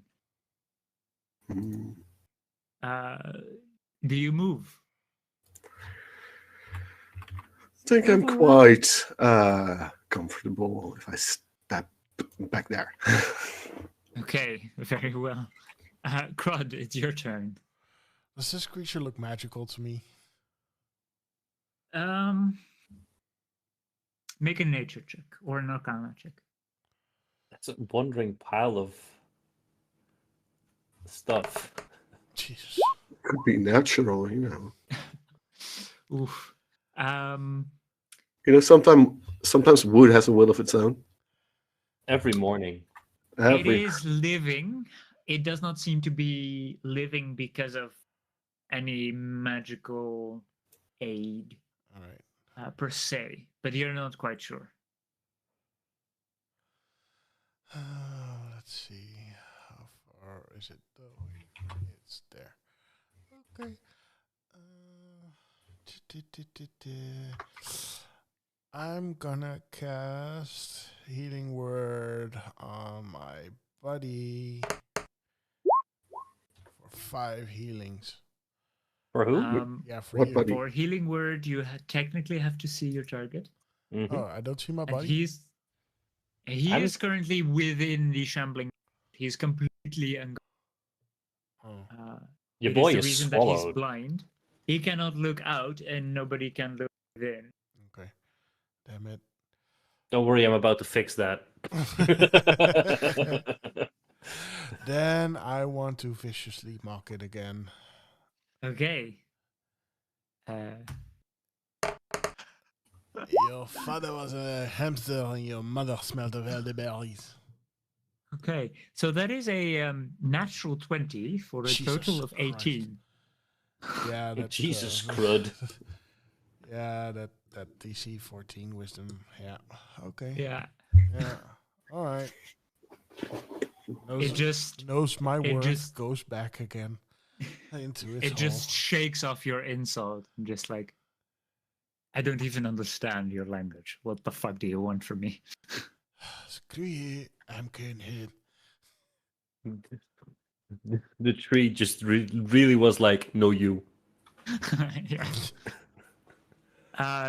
Was that your turn, or do you want to move? Yeah, that was my turn. I will stay here. For the Go. record, It I'm is- still rooting for us. It is your turn. At the start of your turn, I would like you to make a Constitution throw. Constitution saving throw. Okay. Yes, you do still have the D4 from Les. I don't think it's gonna matter. I just rolled a natural one. Ooh. Oh, this is gonna be bad because For a I'm. total of. Oh, for a total. So it's gonna matter. Well, a natural 1 on a saving throw is a It's just a 1. definite miss. I got a +4 for my saving throw, and I rolled a 4 on the d4, so I got a 9. Okay, no, Nine. that is still slightly too low. I needed a 10. You needed a 12. Oh, okay, there was no way in hell. No. You are being slightly crushed as the mound moves, and you are slightly crushed by all the roots Mhm. and vines that are wrapping around itself constantly as it's reshaping its form. You take Still half, right? still halved, so that is a total of 11. So for half, that's 5 bludgeoning damage, Oh, I think we have forgotten something. What have we forgotten? which is No. The wall is an Oh. object that can be damaged and thus breached. What? What? Somebody He wants his damage from the wall of ice. Yes. Oh. That also means I take the damage of the wall of ice, just so I you know. Yeah. Indeed. but Okay. it jumped out of the wall Yeah. when Gobob made a hole inside the top.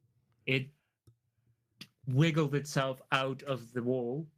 No, I mean technically it's less than a 10-foot section, probably. So It can move through relatively small spaces.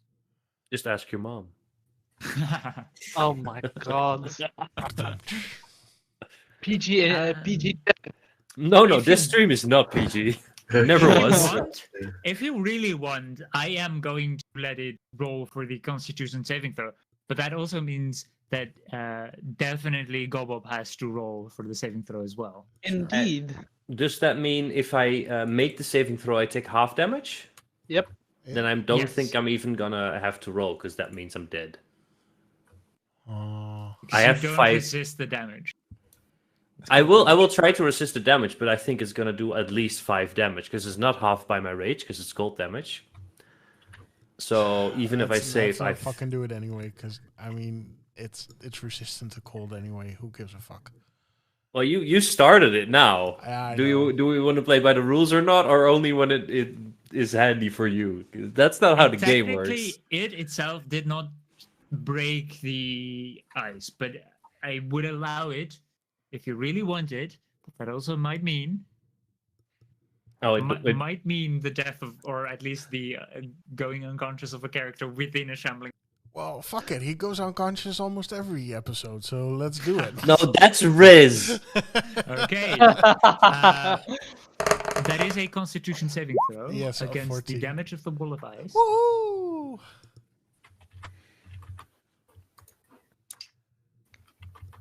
Is it not? I rolled a 15 for the Constitution saving Then throw. you Is take that With half of D4? 26. half of 26? Would that mean that 13. technically 13? Yeah, that's 13. That means I go unconscious before I get swallowed, so I slide off the ice. No, it swallowed you before it tried to move. No, but I destroyed the ice myself, which means I triggered the effect. No.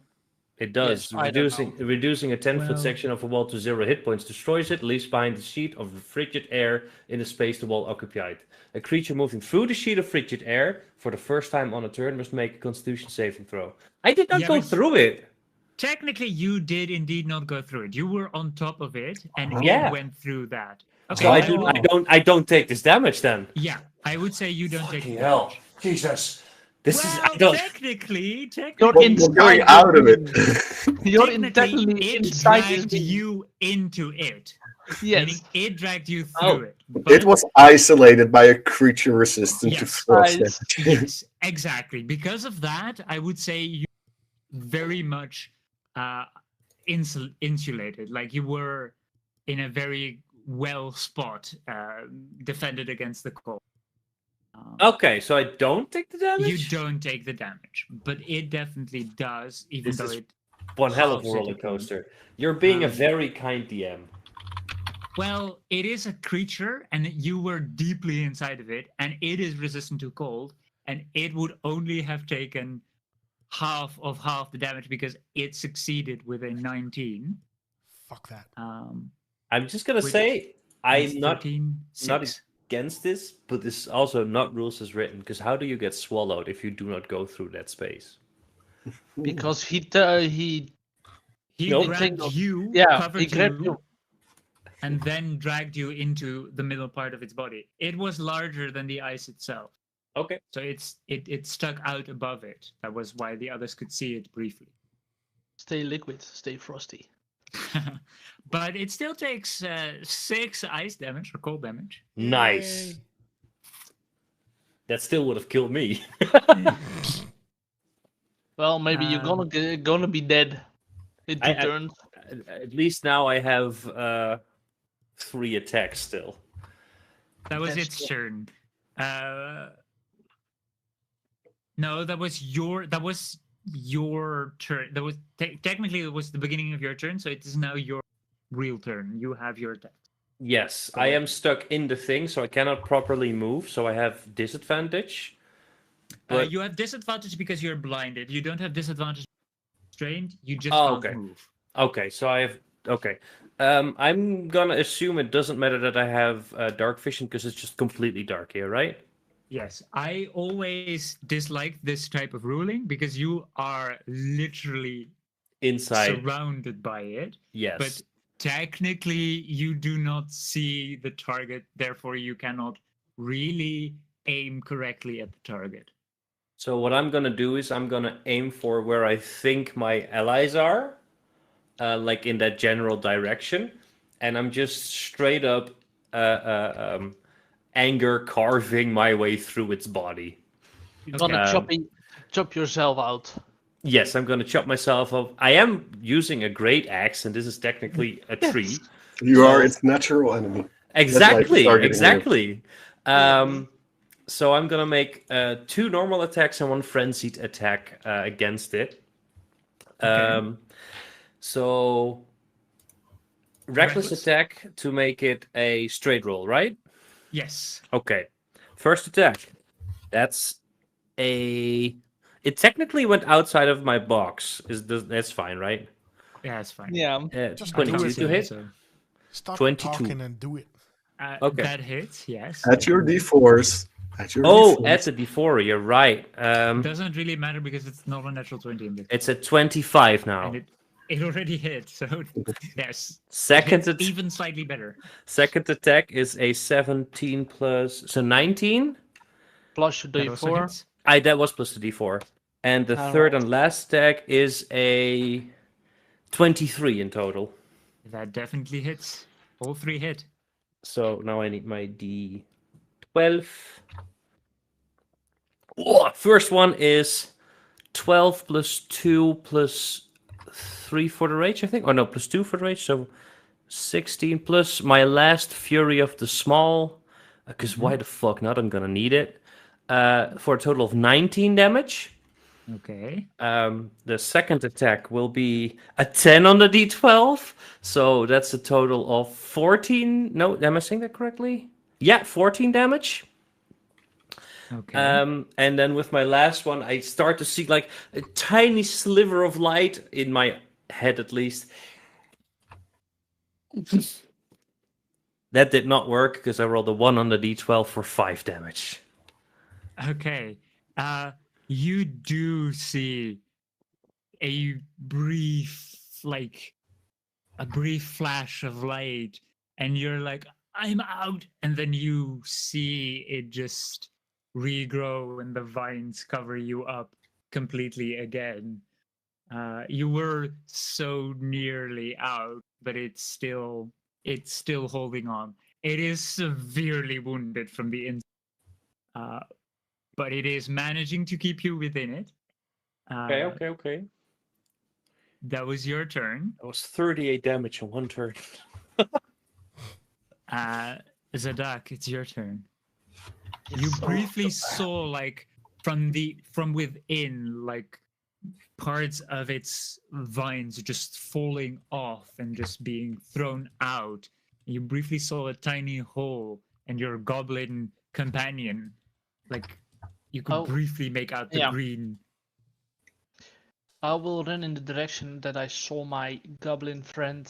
I will take out my daggers, and I will try to carve my goblin friend free. Okay. Are you attempting to get him out? No, I'm attacking. Okay, you're attacking. Yes. Very good. Roll for an attack. So, Technically, he is engaged with a creature with melee, Oh, for sure. so you would sure. have advantage. Nice. Thank you. Does a 17 hit? Yes, it does. Right. In total you're gonna get 13 damage for it. You slice yet again, partially through it, and you see more and more of its vines like starting to rot and fall off, but it is barely managing to maintain its shape. It's very hurt. Well, if it doesn't look once, let's do it twice, and I will attack it again. Okay, you swipe at one of its roots again. A 15 does just hit. For a total of 7 piercing damage. Yet again, you manage to cut off one of its roots. This time, one of the thicker ones, and you see that it has trouble trying to regrow it. Only a very small green puny vine grows out of the stem. It is really hurt, but not quite dead yet. Well, that's my turn. Now it is its turn. It Liar. cannot technically attack the creature within it. That only happens at the start of their turn. Which means it will just attack the one that is closest to it. It will try to slam with the two remaining sturdy roots against you. Yes. 17 for the first attack. Yes. That is. Let's see. Doing my crypt, yes. 9, 14 plus. Is 18 bludgeoning damage. I rolled pretty well. Yes. And the second attack, as another of the roots, just from. It is currently like siphoning the liquid from this puddle, and it just pulls that root out and tries to swipe at your mid. A natural 2 for a total of 9. Nope, that does not hits. hit. Nope. And it swings wide above you as you just barely manage to duck underneath. I don't think. Yes, no, it will definitely try. It will try to climb.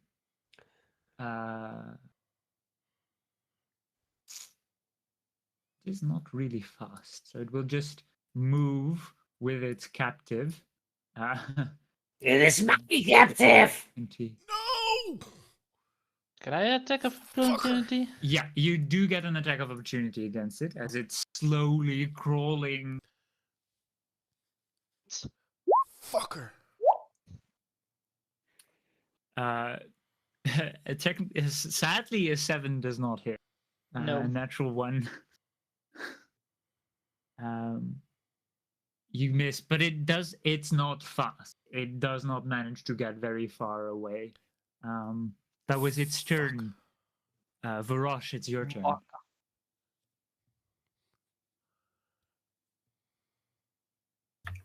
Let's start with moving my spiritual weapon over, going for a jab. Okay. Which I accidentally already moved it, but that's fine. Fails spectacularly again. Sadly, yes, a 9 does miss. Why are 9. you rolling so bad? Oh, I will You move have plus up 7. 30 feet. Okay. And if You're in I'm the not lead. mistaken, that should be in range. Yes, that should be in range for Channel Divinity. I will again restore 25 hit points among any creature any creature within 30 feet of me. And do you Yes, need to you see can them? target. No. So So I'm going to target the little fellow within the tree. I heal 21 damage again. 20, yeah, God damn. you're welcome. I mean, I'm about to suffocate, but it's fine, thank you. Yeah. Yes, you healed him. Now he's dead. Yep. Start of my next I turn mean, is this. maybe the gem rules that magical burst of energy reinvigorates our little fella. No, but I would No. have said that Mhm. you because I did specifically say that you could briefly see the light. Oh. There would have been a sudden rush of air, so your suffocating would have reset. Suffocating, no breathing. Don't give a So fuck. you currently have 2 turns again. Wounded Before you're Thank you. completely three. suffocated. Oh, perfect. Was that your turn, Vurash? Yes. Then it's Crud's turn. Yeah, I fucking hate that tree because it shouldn't have moved. I am so sorry. No, it's not your fault. I will use my Yeah. heavy crossbow to shoot at it. Okay. Yeah, go you- for Hit. it. 15 does hit, just barely. You do have a plus 1d4, by the way. Yeah, I'll use it for this one. You have it on every attack. It is for any attack roll. Oh no, I mean for the damage. No, the bless Ah. does not work on damage. Damn It it. only works on attacks and saving throws. Well, I hit it already. So if it didn't fucking move, then I would have done. You could have moved, right? No, I couldn't have moved towards it. I need to stand next to it. Oh, Yes. I see. You know what I was going to do, right? A level 3. Yes, I know. It would have killed But it for sure. Yeah, probably, yeah. 2 damage does sadly not kill it, but you do manage to shoot another arrow into it, and it recoils briefly, and it is definitely aware that it is losing this fight. I am going towards here. Okay. Bonus action. I inspired. I inspired the one standing next to me, sad dick. Okay. Show me your leadership capabilities. This is a dick. Believe me, Gobob, Mm. it is your turn. I would like you to make a saving throw. You could wait for a second. What did you say? Oh, I would like you to make another Constitution saving throw. You got it. 16. Oh, plus D4. Yes. Yes. 18. You save. You still take half damage. Okay. Which I rolled pretty badly. 4. That is 4 plus 4. So that is 8 bludgeoning damage. So you take half of that and you resist because you're raging. So you only take 2 damage. I got this, bitch. Guess what I'm doing? 3 attacks. Question. Go for it. Yes. For the people on the outside, you said they were flanking because I'm on the inside. No, so I they were mean- not flanking. You Oh. were in melee range for the purpose sneak attack. Oh, for that was just for sneak attack. Okay, so if I reckless, I still have a straight roll. Yes. Got it. Okay. First attack. It's not great, but not terrible. Is and D4, right? And the advantage doesn't stack, my friend. 17. Oh, right, that's true. So first one is 17. That hits. Second one is cocked. Ooh, I think my D4 saved me here. That's a 12 plus 4 is 16. That does hit. Yes. Awesome.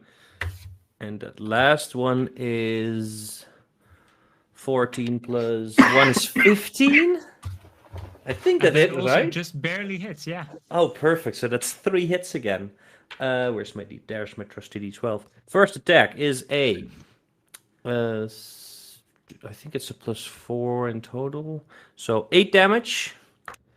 Okay. Second attack is 14 damage. You can, after the first attack already, you can clearly see. You're cutting out again. After the first attack, you can clearly see light again. I move towards the light. And last attack was 7 damage. How much was the second attack? 14. Fuck. Oh, 14. 14. Okay. Was it 14? 14. Yes. Okay. Thank you. Yeah, I think so as well. I wasn't sure. Didn't run it.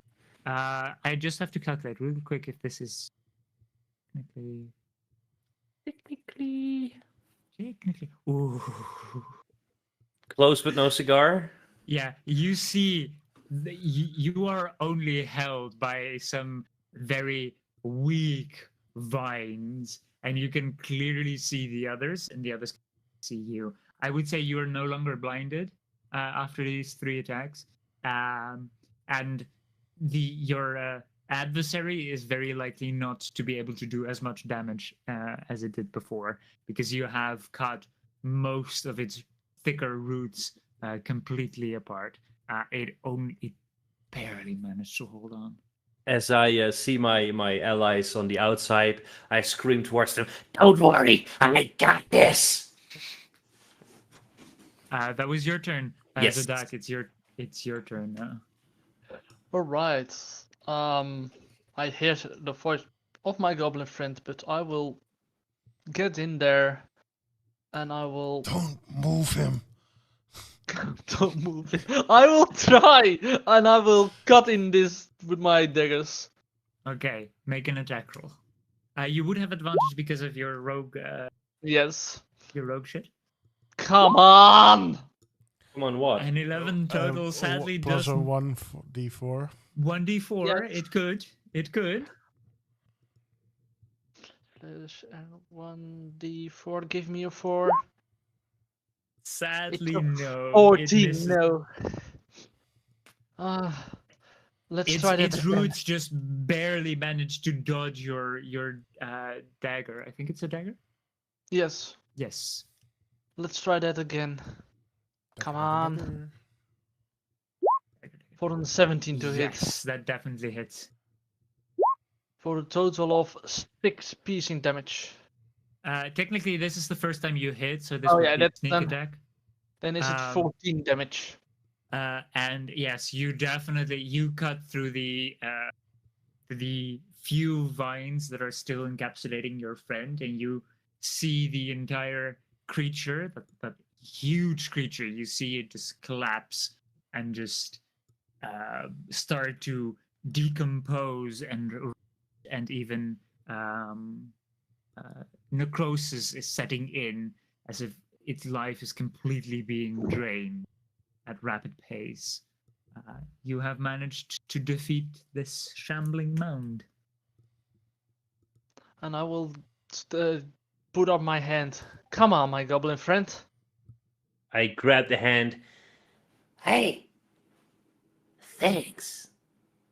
No problem at all. And now he's falling on the ground. I take some of the trees and put it in the bag of holding. You find a few weird-looking branches that are clearly strange. Like, they're not normal branches. This could definitely be evidence of it not just being a tree that you felled. All right, I take that with me. And is my friend already out of the thing?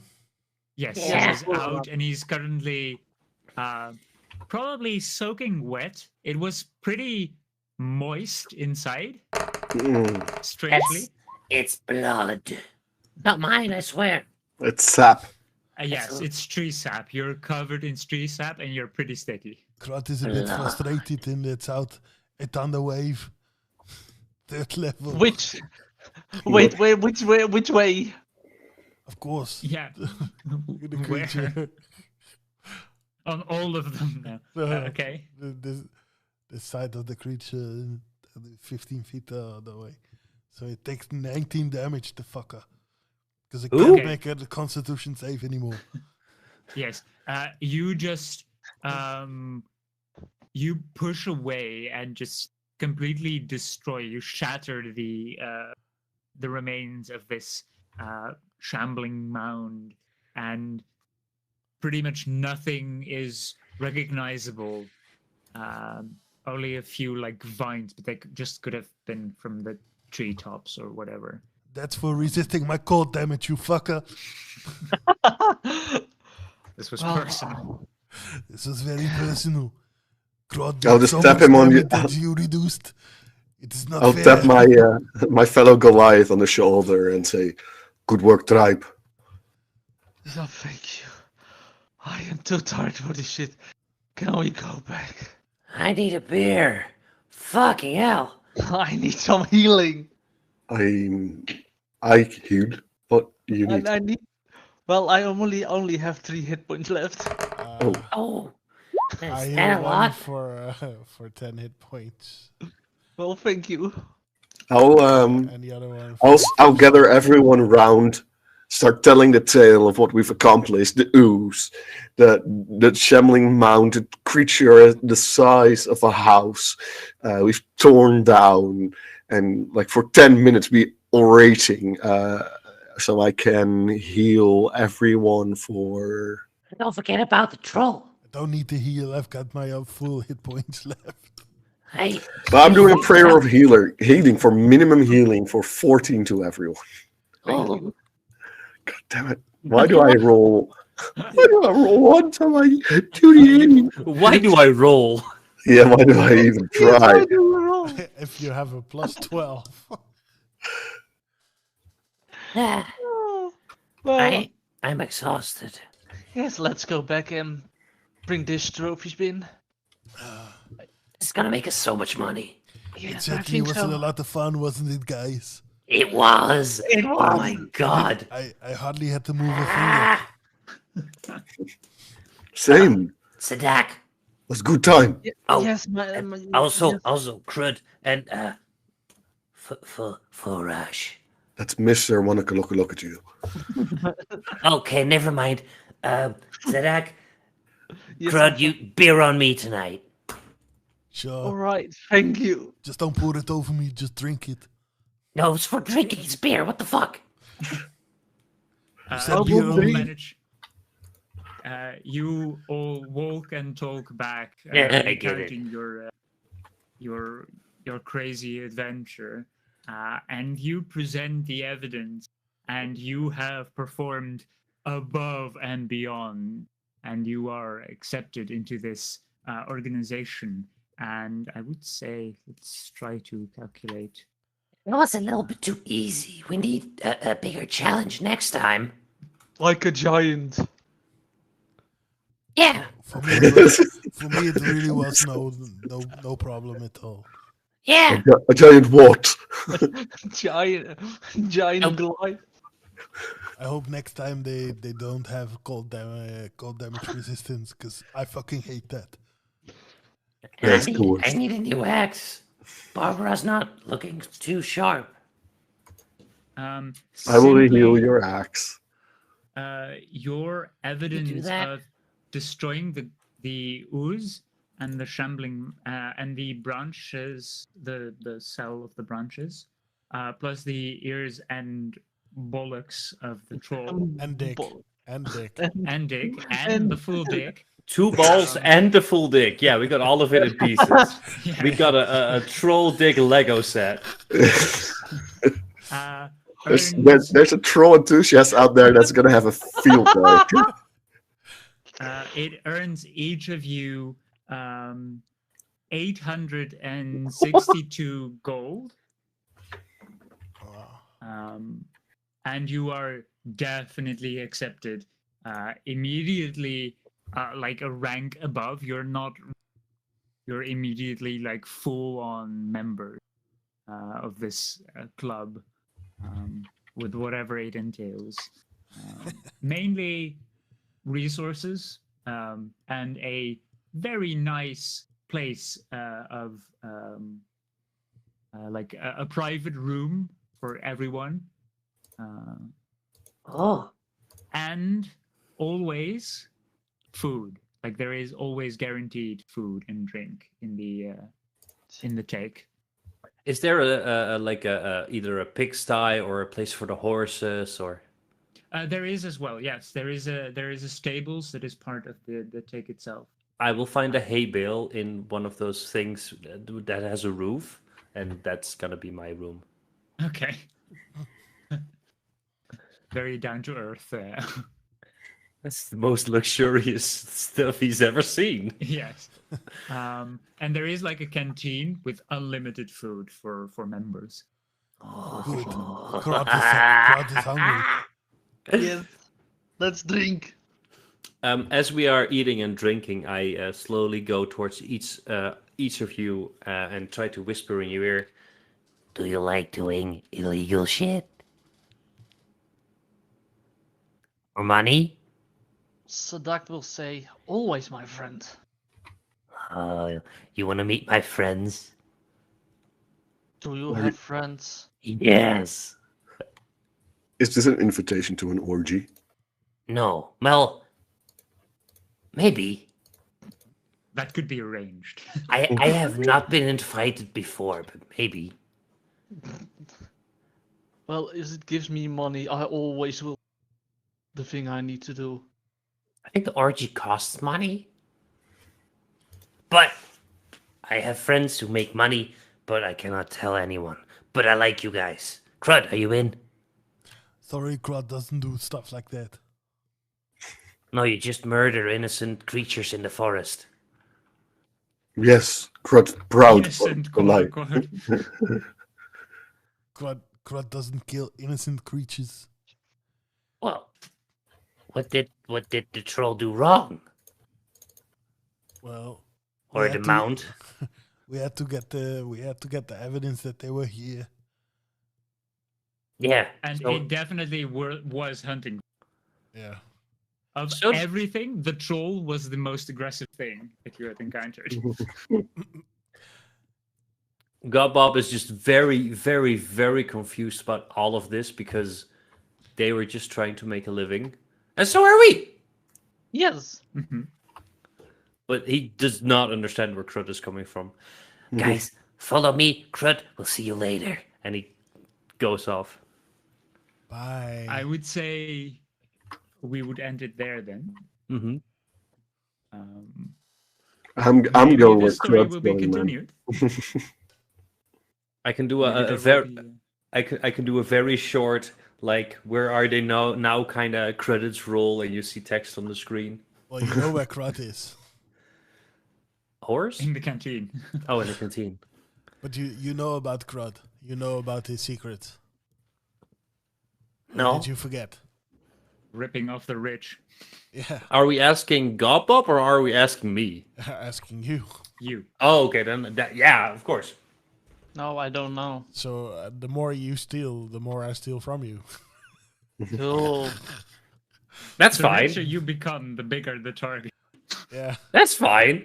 Godbob would just smack your ass Well, you with know an it's- axe. You know it's not me doing it, and you know how he does it. Godbob doesn't. Nope. He's a pickle jar. Yeah, and he's never gonna find out that we stole from him.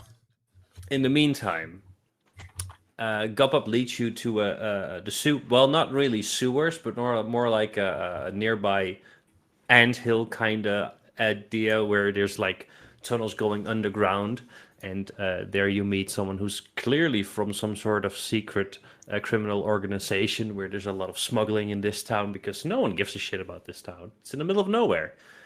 And he's just full on in the mafia. But he doesn't really realize it because they just ask him to do small jobs and then he gets paid and he's like, okay. Whether you're uncomfortable with that or not, that's completely up to you, but he's just full on in the mob. The dog really don't care. If he got money, he got money. Oh, He they doesn't got have- jobs. They have He jobs doesn't for have a days. purpose right now. And he also you find out that he had a mission to get into the no, not the class, that's this one, into the take. And they're very happy with him, and he gets another bag of money, and he shares it a little bit with you guys for some beers over there, which taste significantly worse than the ones that you had in the take. Yes. But it's still beer. Yeah. And there is not free food. Nope. The food is paid. And the food is bad too. Like it's just Yeah. bread and cheese and maybe a couple of fruits lying around. Well, I They've guess I'm seen not better there. days. I guess I'm not there, so who cares? No, You're you're not. probably in the inn stealing from the From the mob. the Well, richer, it's not me who's stealing. well, you're aiding Yeah, in fact. I'm definitely I scouted and I know and So are you not stealing, Crud? Are you not? no, I'm not. Uh-huh. I'm not the Keep one who saying- steals. I just say They where the weren't horse- my fingers in your pockets. No, I just told the pockets where to find the things. Or Yeah. sorry, and told the hands where to find the things in the and the pockets. fact that I give my money, I don't keep it. I give it to the poor. Well, elke gek zijn gebrek. Which is very much appreciated in this town that is suddenly very heavily taxed. Really By weird. It was me. by a lord. Yes, you're the tax I'm the Tax tax collector. man. tax collector. That's my next one shot character, the tax man. Anyway, that was very much fun. Yeah, it was. Yeah. I hope you enjoyed. It is 11:30, so I think it's a very, very good place to stop. Yeah, somebody's Oh. really mad at us. Who? Who's mad Oh. at us? What? Oh, Someone needed to stop at 11 o'clock. Yeah. I oh, remember that sorry. as well. I forgot that. I didn't know. I didn't also realize it's already 11:30, so I'm gonna go to bed very soon. Anyway, thank you all for those that are maybe still watching, whoever, if and when. Next week, hopefully the not that I didn't like playing with you, honored guest. I know. but just Yes. because it's our